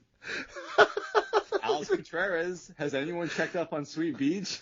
He must be devastated. Wellness check is needed. Chris Vitorino says hell yeah. In Rikishi's voice, I'll do it for The Rock. Donnie, give me a Rikishi voice. No. How about Smarks? Did we have George Smarks Cruz this week? Says, Hell no. Fuck Dwayne for even asking for it. And while we're at it, well, this is how we're going to do it. Fuck Mobb Deep, fuck Biggie, fuck Bad Boy, the staff, Record Label as a motherfucking crew. And if you want to be down with Bad Boy, then fuck you too. What does that mean? Fuck you too. Is he saying bad stuff, Mike? Double check this. What was that? What did he just do? Rap. You don't know Tupac? George looked it up. Cool. Okay. Alex Contreras says our final comment. I'm saying hell nah. The Rock sold his soul to Vince McMahon. It should be The Rock sold his soul to Vince McMahon. The Rock sold his soul to Vince McMahon back in the day when he joined the corporation. And what did that get him? Stardom, fame, opportunity, money. When you think about it, it's only a soul. Stuff matters more in life. I think there was a lot of contradictory. What was the end result? Yeah, I don't know. Who won? Oh, me and Mike, we're in the wrong apparently. 46%, 54% said hell no. Yeah, hell no. Yeah, that's right. Dumb. You guys are a bunch Oh of yeah, idiots. I'm not selling my soul to some fucking asshole. No, fuck that. I'd rather go down as my Some own fucking man. asshole, The Rock, the coolest guy there is. Not the coolest guy to me, Number man. one Kind of on a dork. the Forbes list, as Mike told us. I want that money. Yeah, Sign up. good actor. patreon.com/ringrushradio. Give us your money. You Great get actor, Give great us your person. money. Why are you talking of our like that? podcast. Can you shut the fuck up? I'm trying to read the promo for patreon.com/ringrushradio. Okay. Get the ad-free version of our Loud. podcast, early access to upcoming retros like MLW One Shot and MLW Super Fight 6. Why? Why? Well, are we being paid by MLW? Is this an ad campaign I'm not aware of? But most importantly, you can hear Mark Madness right now if you sign up for early access. And you can sign up for our April draft taking place Tuesday, April 29th at 6 p.m. Eastern. We're going to create the best fast food menu. Ooh, bring out my fatties. Oh, wow. Bring out the Didn't even realize fag. it. Calling all fatties. Come on out. You're going to have a good What did time you with this say? one. What, bring out the fatties? I think you said something different before. Best fast food menu. That is a fat ass draft. I'm ready for it. Oh, yeah, it's gonna be a lot The of fun. thickest part of me is ready to talk about how early am I taking a Wendy's shake? Like, it's going to be early, dude. A Frosty? It's going to be fucking early, man. Yeah, what are you talking about? What? Wendy's shake, you mean a Frosty? Yeah, what do you call it, a Frosty? But I call it a Wendy's shake. Nobody. I've never heard of it. Nobody Shake, calls yeah, it a dude. Wendy's shake. Well, 'cause there's a girl who works at the I place. don't- Her I name's haven't Wendy, eaten and she in like just 20 she's years got now. like Muhammad Ali shit going on, and she's fucking hits my fucking Frosty, gives a little shiggity shake, bam, dude. What the fuck are you talking Loving about? that shit. You ready to go on? Been ready, dude. I don't know what you've been doing. Please leave. Strangeness in the latest report. You gotta call Dirt Sheet Buster. Egregious lies anonymously sourced. You gotta call Dirt Sheet Buster. Scoop, scoop, scoop, scoop, scoop, scoop. No lies, no retraction. Scoop, scoop, scoop, scoop, scoop. Per a source that's interesting to know. Alright guys, it's time for the best segment of the week, the segment where Donald Wood runs away like a little whiny bitch, and we dominate the dirt sheets. It's Dirt Sheet Busters. BG, you hyped? Hell yeah, very hyped. Do you get hyped or stay hyped? Stay hyped. Or both? Stay hyped. Alright, me too. Big What's your happenings in the world of pro wrestling this past week, as we have Really? discussed. I don't know if you've heard. But when huge industry-changing things happen in wrestling, often what happens is the dirt sheets look fucking stupid because they are not privy to the things that actually matter. So You know true. what I'm saying? No, what you're saying. Well, we're going to Picking start up you're with... putting down. Yeah, thank you. We're going to start with Fightful Select. BG, WWE is building Jacob Fatu into a star, per our eyes. Really? Yeah. Are you seeing that when you watch? Yeah, since day one. Fightful Select reports that Jacob Fatu's appearances and interactions have been carefully crafted since virtually the start of his WWE run. Wow. From the scripted injury angle at SummerSlam to his forced tag title surrender in key moments leading to bad blood, everything has been designed to shape how fans perceive Fatu within the bloodline. So, booking. Everything that's done Right. for anyone, for any reason, is done to shape how fans perceive them. Yes, I would agree with that. WWE knows the audience sees him as a powerhouse, and they've been leaning into it. The report also notes that while there's no confirmation of Solo versus Jacob at WrestleMania, and I quote, the face-offs with Roman Reigns are not an accident. Higher-ups view Fatu as a long-term star, and his interactions with Reigns have only fueled speculation about his future role. I couldn't have learned less. Well, why is this even being said or written? Don't know. Couldn't tell you. So stupid. No Whoever shit. wanted to know this, Can watch the they show. could either just watch it with their own eyes, Mhm. or they could just like reach out to you and me and be like, hey, what do you think's going on with Jacob Fatu? And I'd be like, hey, per watching him, he's being built into a huge star. I mean, clear as fucking day. Next one also from Fightful Select, no surprise. Mm. Many wrestlers got bumps and bruises in the chamber, per our eyes. Wow, Yeah. a lot per our eyes. Yeah. I'm Sean sorry. Sapp's main source, his eyes. Yeah. Listen, who else can you trust? Yep. According to Fightful Select, there were no reports of serious injuries following WWE Elimination Chamber, but many wrestlers walked away with bumps, bruises, and scrapes. Wow. Naturally, this is a relief for fans considering the fact that the entire show had tons of dangerous spots. I know. So, literally, they said it on the broadcast. Sure did. We saw numerous pictures like Liv Morgan sporting literal bumps and bruises and scrapes. Mm-hmm. And typically, now that they do these post-show press conferences, if somebody has a legitimate serious injury, Triple H acknowledges that. That's true. He did not do that, He did not so do that. let's use our fucking heads, and obviously there's no serious injuries. Bumps, bruises, and scrapes, though. Sure were. When As they- there when has they- been probably for every Elimination Chamber there's ever been. Yeah, well, for most wrestling shows, I would imagine. When they zoomed in on, like, Sammy's back and Cody's back, and all, I was like, man, that's a little bump and a bruise and scrape you got there. I was like, but this is not a serious injury. Mm-hmm. That, you When know. Cody was bleeding from his face, I was like, he got a little bit of a Little bump. scrape. Little bump. that might turn into a bump. That's what's from Ringside News. BG, guess how long Cena and Bianca were planned to win the chamber matches? I know the answer to this. You do? Okay. WWE's Elimination Chamber winners weren't up for debate. John Cena and Bianca Belair were always set to win, and WWE locked those decisions in months ago. Oh, months ago. That was different from what I heard. Oh, okay. Despite online speculation about alternate plans, Ringside News can confirm that WWE never wavered from its original direction. Cena's chamber victory and shocking heel turn were mapped out back in January when Raw moved to Netflix, setting the stage for The Rock's return and the eventual collision with Cody Rhodes at WrestleMania 41. Bianca Belair's road to WrestleMania was just as secure. There was never a scenario where someone else won the Women's Elimination Chamber, despite various reports claiming otherwise. Wow, were there various reports claiming otherwise? Yeah, crazy. I mean, we called Cena winning Chamber as soon as he didn't win the Rumble, and honestly, even before that. I thought there was 4 of us.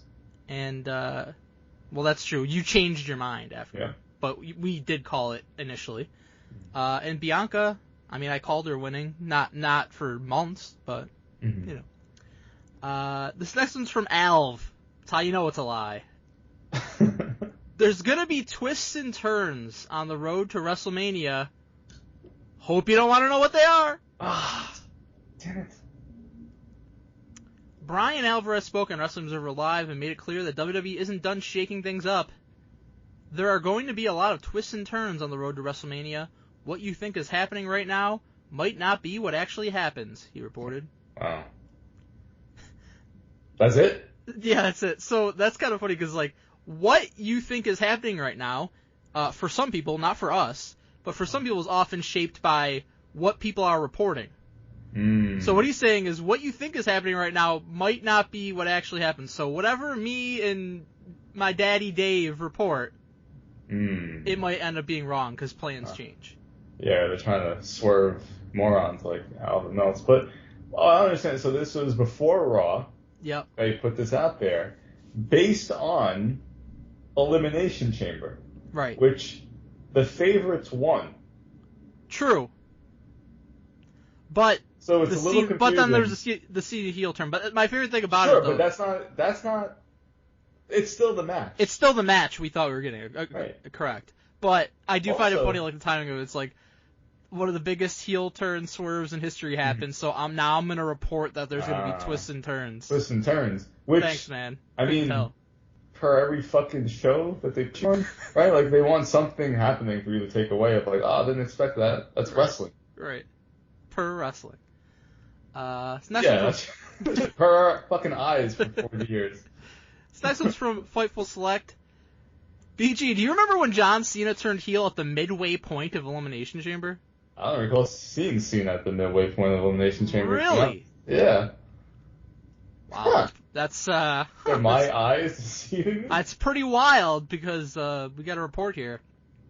According to Fightful Select, as of Saturday afternoon, the women's chamber match will open the show, followed by the women's tag team match featuring WWE Women's Champion Tiffany Stratton and Hall of Famer Trish Stratus against Candice LeRae and Nia Jax. Then, Rhodes and The Rock's segment. That segment will be followed by Kevin Owens and Sami Zayn, and then the men's Elimination Chamber match to close the night. Fightful noted the match order is subject to change. Match order didn't change. No, they were right about that. Match order was exactly what I predicted in an article. That was pretty easy to call. Yeah. But we called Cody's segment with The Rock main eventing the show. Yeah, as mentioned before, we were the only ones having these discussions. I didn't see this stuff anywhere else. The Cena heel turn discussion, that segment going on last discussion, you didn't hear that anywhere else except Ring Rust Radio. But I just find this hilarious because with what happened, there was never for one fucking second a time when this was going on in the middle of the show. No, absolutely not. They were going to give away one of the biggest heel turns in one of the top 2 biggest heel turns in history in the middle of the show, and then John Cena was going to, as a heel, go into the chamber and win? I mean, that makes no sense. No. On top of the fact of what the show became was around The Rock and Cody Rhodes anyway. Right. I think it was pretty obvious that it was going to main event once The Rock put out that fucking question to Cody. Right. Which we said. Right. I don't get this. Yeah. Why would you even put out a report that, like, you just have to be so dumb? And then when it was apparent that it was main eventing, again, this is another thing we discussed, like, if it's main eventing, something fucking huge is happening, so Cena wins, you know that's going to the main event spot, you know something fucking huge is happening. Right. John Cena heel. I mean, we threw out so many possibilities. It could be CM Punk going with Roman Reigns to come back. It could be John Cena. I mean, it was very clear that The Rock and Cody, the biggest storyline going right now in wrestling, is going to main event the show. Nah, middle of the show, buddy. Middle of the show. My fault. As bad as that was, not the coup de grace. Are you ready for the coup de grace? Double stomach, yeah.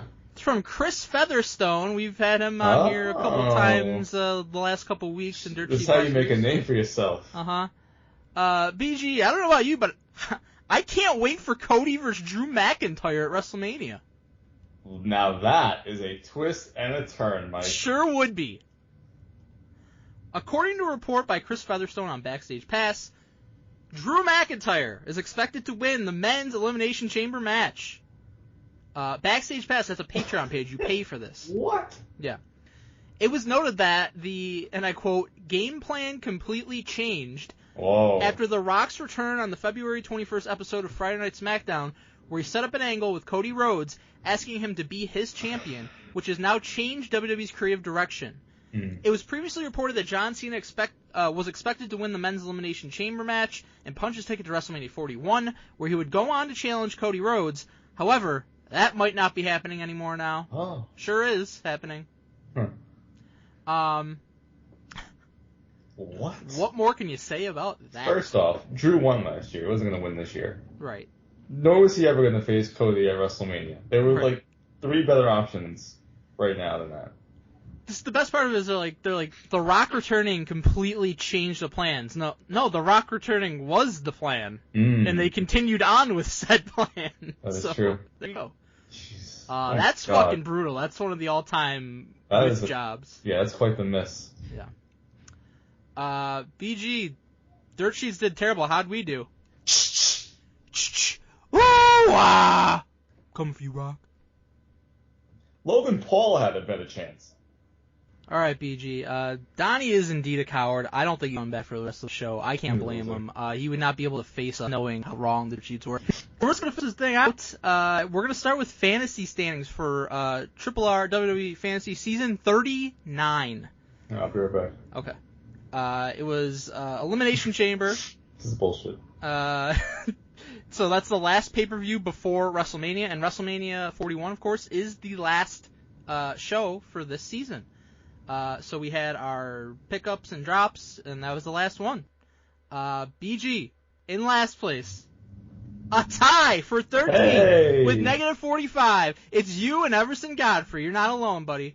Love it. You got a chance to move into 13th all alone. You could do it. I believe I need Charlotte to beat Tiffany Stratton at WrestleMania. I could tell you're just done because you didn't even make a move. No, I gave up. Other people have a shot. In 12th with negative 10, Mongo. Negative 10? Oh my god. That's so many more points. Still got a ways to go to get there. Can't even get to negative 10. Tie for 10th with negative 5, Angel Meza and Donnie. You know what? Good. I know Angel's pissed the fuck off to be stuck with him right now, and I don't. Yeah, at least not with Emerson. Yeah. 5 out of the 14 people in negatives. You have to rub it in. It's not great. It's not great. No, I'm just saying, you're not alone. You know what? This is Triple H's fault. In 9th place with 22.5, Skeeter. There's haves and have-nots in this league. There's the negatives and then all the way up to 22.5. Tie for 7th with 25, Alex Pandolfi and Daniel Hayden. Two all-around nice guys. Nice guys. Speaking of nice guys, in 6th with 35, Reggie Gill. Although I do believe he was in 1st last update, so Elimination Chamber was not kind to him. When you got matches like that, it's easy to lose a lot of points. That's true. In 5th with 42.5, George Cruz. Wow. I'll be honest with you, BG. He should be the one with negative 45, not you. Seriously, I'm not happy. In 4th with 52.5, Jim Del Chapo. Good for him. Doing well. In 3rd with 55, Big Money Mike. Oh, congratulations. Becky Lynch, prob's not going to return until after WrestleMania, so that whole pick was useless by me. I picked Jim's team. Good job. This sucks. I picked George's team, so I got the 5th place team, you got the 4th place team, I got the 3rd place team. Wow. In 2nd was 62.5, who drafted for himself, Leon CK. Oh, good job. Must be nice. And in 1st was 70, Chris Jeter. Great guy. Whoa! I technically drafted that team, but he did send a list, so I give him credit for that. That's nice of you to give him credit. Yes, I'm giving him credit. Alright, BG. Well, this is going to be a tight finish to the season, I'm sure. But we're moving on to emails. Guys, patreon.com/ringrustradio. Contribute to the email tier, and we have to read one of your emails every single month. Also, send your emails to ringrustradio@yahoo.com. This first one's from Alex Ander Rusev Contreras. The subject is vote. Hey, yo. Hey, yo. Valentine's Day just passed as I am writing this email. We had to wait a couple weeks to get it on the show. I hope y'all got to spend it with people you love. Speaking of love, I love love. I know Ring Rust also loves love, because otherwise, why would you be making the podcast if you didn't love wrestling and or money? Great point. I don't love talking to Donnie. Yeah. But do you know what I love as equally as love? Hate. I love to hate. I love being a hater. So if you had a vote in the following Hall of Fames, who are people that you absolutely hate and would not vote for no matter their accomplishments? Thank you for reading my email. Ring Rust! Alex Ander Rusev Contreras. Great concept for an email. So I guess we'll just go one by one here. We're starting with the Baseball Hall of Fame. PG? John Rocker. John Rocker's a good choice. I tried to somewhat keep the ones that could have a realistic chance of making it. And my choice is Kurt Schilling. Yeah, that's a good one. So, he's fucking faked his bloody ankle, beat the Yankees in the playoffs, and he's an overall piece of shit human being, so I would never vote for him. That's cool. Basketball. I think go with the Hall. It could be a Hall of Famer. I kind of started there thinking about it, but it became too much. Mm-hmm. That's all right. Gilbert Arenas. Gilbert Arenas. Is it because he brought a gun? No, that's part of the reason I was hesitant to even list him here. But I always felt he was very overrated. Agent Zero. He's a chucker. Mm-hmm. They never won shit. They were just an overrated team. I also consider James Harden for this. I've just never been a fan of his. I also think he's another chucker who just kind of tries to get calls. I don't like that type of play. But Gilbert Arenas, he irritated me a lot more. I would never draft him in fantasy, so I went with him. I definitely agree with Harden. He was probably second on my list. My number one actually was very easy for me, though. Joel fucking Embiid, the biggest crybaby bitch that I've ever seen in the NBA. Such an overrated player. It's like, okay, yeah, he'll get you 30 and 10, but he'll play 25 games for the season. That's a good one, Mike. He's so insignificant to me right now, I forgot about him. I just love everything that's happening to the 76ers this year. It's absolutely beautiful. I love playing, Joel Embiid's tears from when they lost to the Raptors that one year. Oh, love it. That was great. How about the Football Hall of Fame? Easy. Sean Alexander. No, LaDainian Tomlinson's my favorite running back of all time, favorite player of all time. Sean Alexander. People say, he's better than LT. No. He had a fucking amazing line that carried him to all of his yards and touchdowns. He was not good. He was just a downhill runner, just not a good Did you draft him the year he became shit? Absolutely not. I would never draft him. I don't think I ever had Sean Alexander in fantasy. I was a Priest Holmes guy myself. Priest Holmes a lot more than Sean Alexander. But Sean Alexander he was nowhere near LT. He couldn't even, not a good pass catcher at all. Yeah. Mine is a rapist, Deshaun Watson. I would never vote for him to be in the Hall of Fame. No. I would say his first 5 years he was kind of like tracking on a Hall of Fame type career. Absolutely. He was really good. I was a Deshaun Watson guy until as soon as it got found out that he was a rapist, he became terrible. That is true. As soon as that did happen, that happened. Hockey Hall of Fame. All right, you know me. Mm-hmm. Not that big of a hockey guy. But fuck the Flyers and fuck the Devils. I agree. So anybody who ever played for the Flyers or Devils. Yes. Martin Brodeur, you're not in the Hall of Fame. Sorry. All right, I can dig it. My pick, Jack Eichel. Absolute bitch the way he... Wasn't he on the Sabres at one point? Yeah, we drafted him second overall. Okay. And then he cried and whined and got traded. And then he, of course, goes and wins a cup with the Golden Knights. So, bad guy. Don't like him. Not going in the Hall of Fame. WWE Hall of Fame. Mike, there's a lot of wrestlers I don't really care for. Mm-hmm.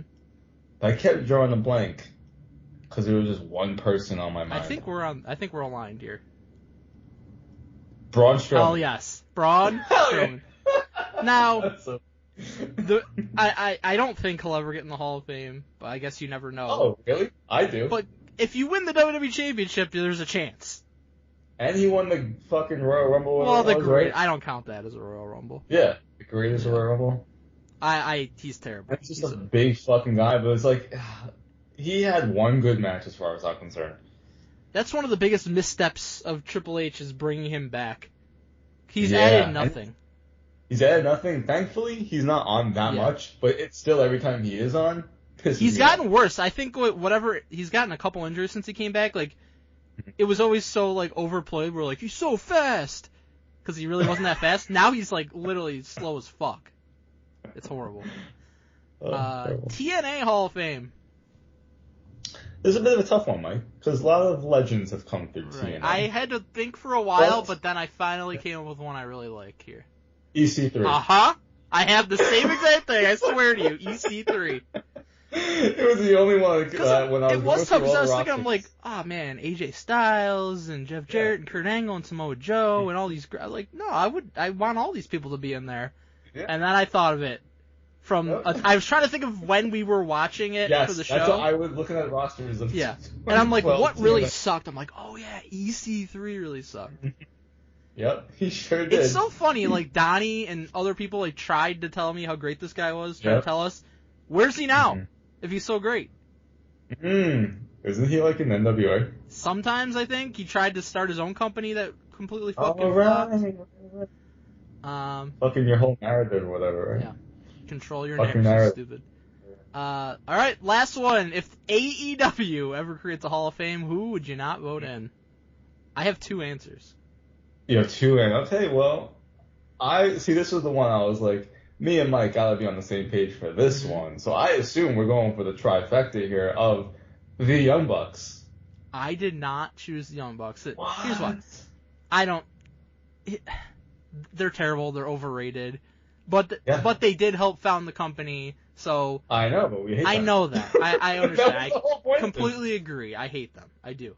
But there's plenty of other people that I hate. So is a tie between Daniel Garcia and Wheeler Yuta.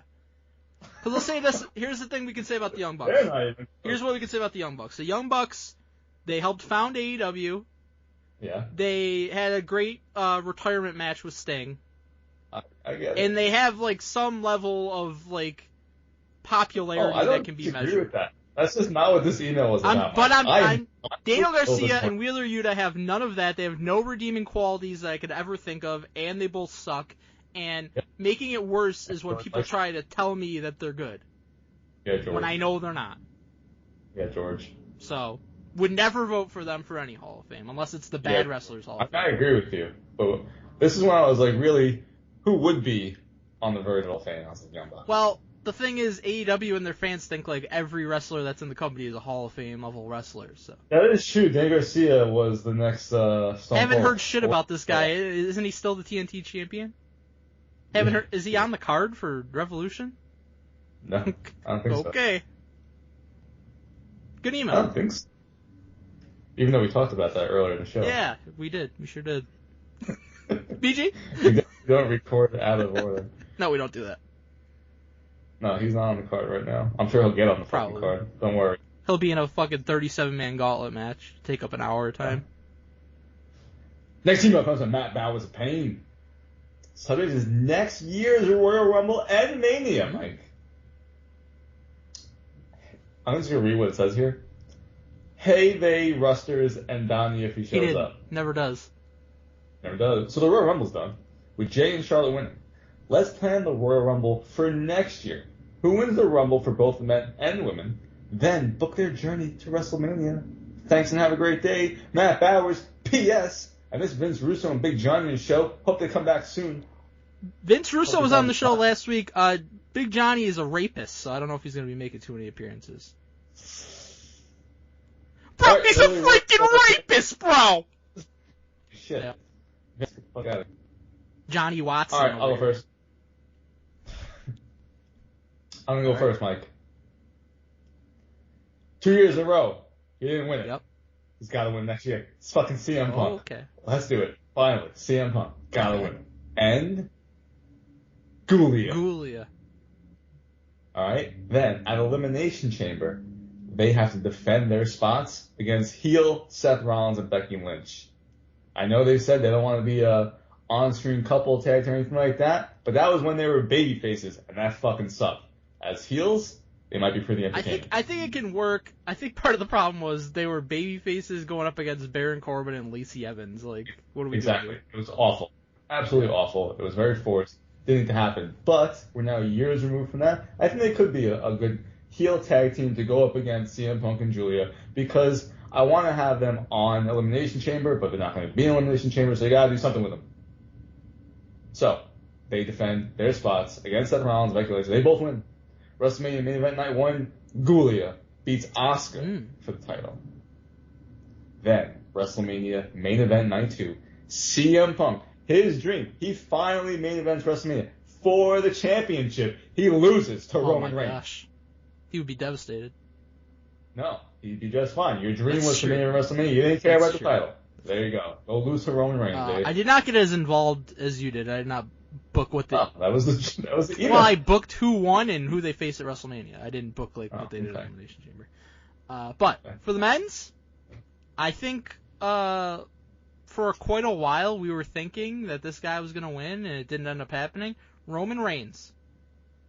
Roman Reigns is one of the greatest of all time. He's only won one Royal Rumble. Let's give my man a Rumble win again. I'll say The Rock becomes champion at some point between now and then. And we get Roman versus The Rock in the main event of Night 2 of WrestleMania, and Roman beats him for the title. I hope that does happen, because I could see a scenario where we go to WrestleMania in New Orleans again. It's possible. I think there's a greater than zero chance that we would go next year, and so I want to see that happen.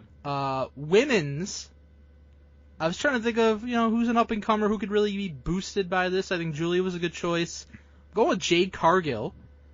Just came back in Elimination Chamber, poised for a big year, I would say. I would have her win it, and then she goes on to face Bianca Belair, night 1 of WrestleMania, and beats her for the title. I almost had Julia against Bianca, and I changed it to Asuka, because I don't want Bianca to lose. That's true. So I love the idea of Jade versus Bianca for next year's WrestleMania. That'd be awesome if they come around to where, like, Bianca had a hand in Jade getting injured. I do think it's coming to that, to be honest with you. I do think so also. And so they could stretch that out until next year's WrestleMania. That'd be fucking awesome. Absolutely. Good email. Last email. It's from the masterpiece, Chris Masters McDonald. Good man, Chris Masters. Friend of the show. Subject is reboot. What's up, guys? Long-time writer, first-time listener. Or maybe the other way around. I'm not sure. It would make more sense the other way around. I was just listening to an episode of 83 Weeks, and the subject of the episode was the WCW reboot from April 10th, 2000. It's so funny, because for a couple years, I was watching Raw and Nitro every week, every time. And then at some point, WCW became so bad that I was not watching it every week. I was still watching the pay-per-views. But for whatever reason, I absolutely watched this, and I remember it. It sticks in my mind just because, of how fucking insane it was. That, they basically are telling you, our booking is ass, so we're going to just reset the whole thing, and everybody's in the ring at the same time. Crazy. So crazy. I wasn't watching WCW at this time. Very new into my WWE fandom. I believe this is around when Jericho beats Triple H. April 2000. Quote unquote for the championship. Maybe. Yeah. And so that's really funny that this is happening around the time. I didn't get into WCW until it was really good in July 2000. Yeah, really good. That's when things really kicked off, and I was like, man. It was the best. Mm-hmm. Realized I haven't seen that episode because tribalism. I went back and watched it. I've never seen it. It was what it was, but I think it took a lot of balls for WCW to say, we're not doing great, and we need to shake things up. Balls, rocks in their head, whatever. That being said, if you could do a reboot of WWE or AEW, how would you do it? Chris says he would do a reboot of WWE. My changes would be to get rid of the brand split, because that's a joke anyway. Agree. Consolidate the singles world titles into one belt. I'd also make both IC titles gateway championships to the world title, put them on the same level of importance. I'd also make one of the tag titles and make it a mid-card title, kind of like the old WCW United States Tag Team titles. Anyway, I'm curious to hear what you guys would do. Love the show, though. Chris, Sonny, and HBK allegedly killed me, Candido McDonald. That's disgusting. Disgusting thing to say. Horrible nickname. But great email. Very interesting. What'd you do, BG? Alright. Tony Khan removed from booking. He now just signs checks and attends shows as a fan. Edge, Christian, MVP, Chris Jericho, and Samoa Joe. They're my new creative committee. Alright? The Young Bucks, Wheeler Yuta, Daniel Garcia, gone. They're released. Card, so that was pretty funny from the last email. Card for the first pay-per-view. I will say this. AEW does have a stacked roster. So I understand where Tony's coming from, trying to get people on the show. Because every time I do this, I'm like, I want you on the show, I want you on the show. I'm trying to do a little Triple H approach of 5 to 7 matches. I got 7 matches. We're going to work our way up to the main event. And I agree, there's too many championships in AEW. So here's what we got. Harley Cameron versus Mariah May. I think they are really good. So we want to start building around them. Number 1 contenders match for the AEW Women's Championship. Next up, Jay White versus Adam Cole versus Hangman. AEW International Championship. We have gotten rid of the TNT and the TBS championships and all the Ring of Honor, all that shit. Good. It doesn't exist. All right, I got my veterans who I can lean on for star power. We're going to group them up into the tag team division, and at some point, we will start to break them off into feuds. Almost like the bar, right? So, we have a ladder match for the AEW tag titles. Cope and Cage. Everyone wants Edge and Christian back. Cope and Cage sounds so much worse than Edge and Christian. Cope and Cage. Cope and Cage. Ricochet and Pac are a team. All right? Big High Flyers. I think Pac is good on the mic and kind of hold it together for them. They eventually will feud.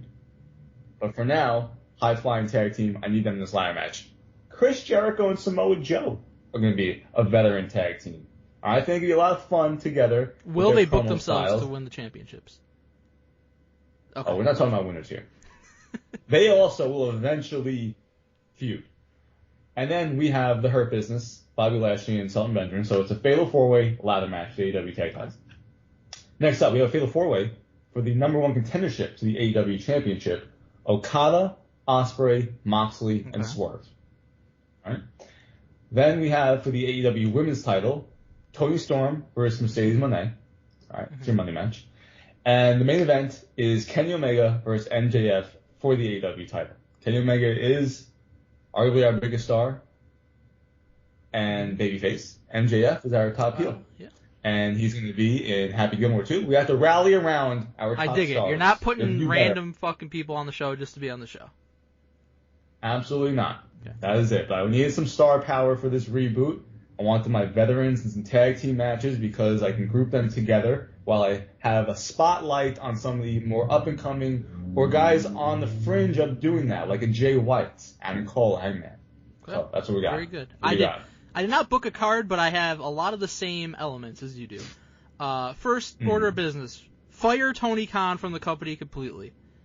If I can't do that, I'd remove him from all creative decision making, hire a small team of writers who know what they're doing. So, not him. Get rid of the Trios Championships, merge the International and Continental and TNT Championships into one fucking title. Because nobody cares about those titles on their own right now. I'm stripping Mox of the world title, and I'm I had stripping Daniel Garcia. I'm just firing him from the company now. I agree with that.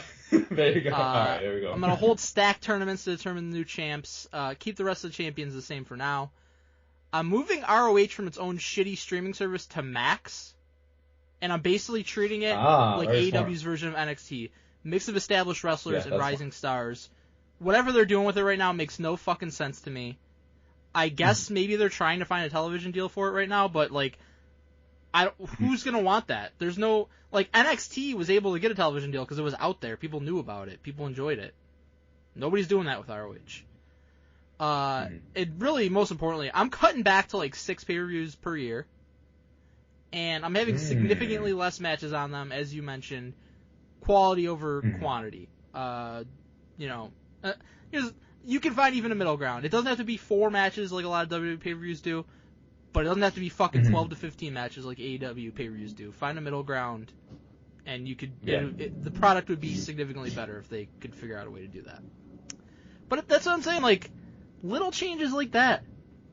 No, it's really not. I don't even mind the monthly pay-per-view as much as if they just weren't as fucking like 4.5 hours long. I really don't like. I don't even love WWE monthly pay-per-view. Like, we've talked about that many times over the years. I understand why it's done because it's money, obviously.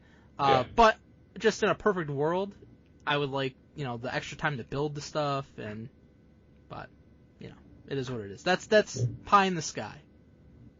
But yeah, I think we fixed AEW, PG. We absolutely did. Unfortunately, Tony Khan won't listen. Fix it all. But guys, thank you so much for tuning in. BJ, I had a great last hour of the show with you. Fucking unbelievable. So I enjoyed talking about the big happenings early in the show, but there was some, I don't know, there was some idiot or something in my ear and I couldn't shake it. But anyway, guys, thank you so much for joining us. Hope you enjoyed the show. We'll catch you guys next week. Bye.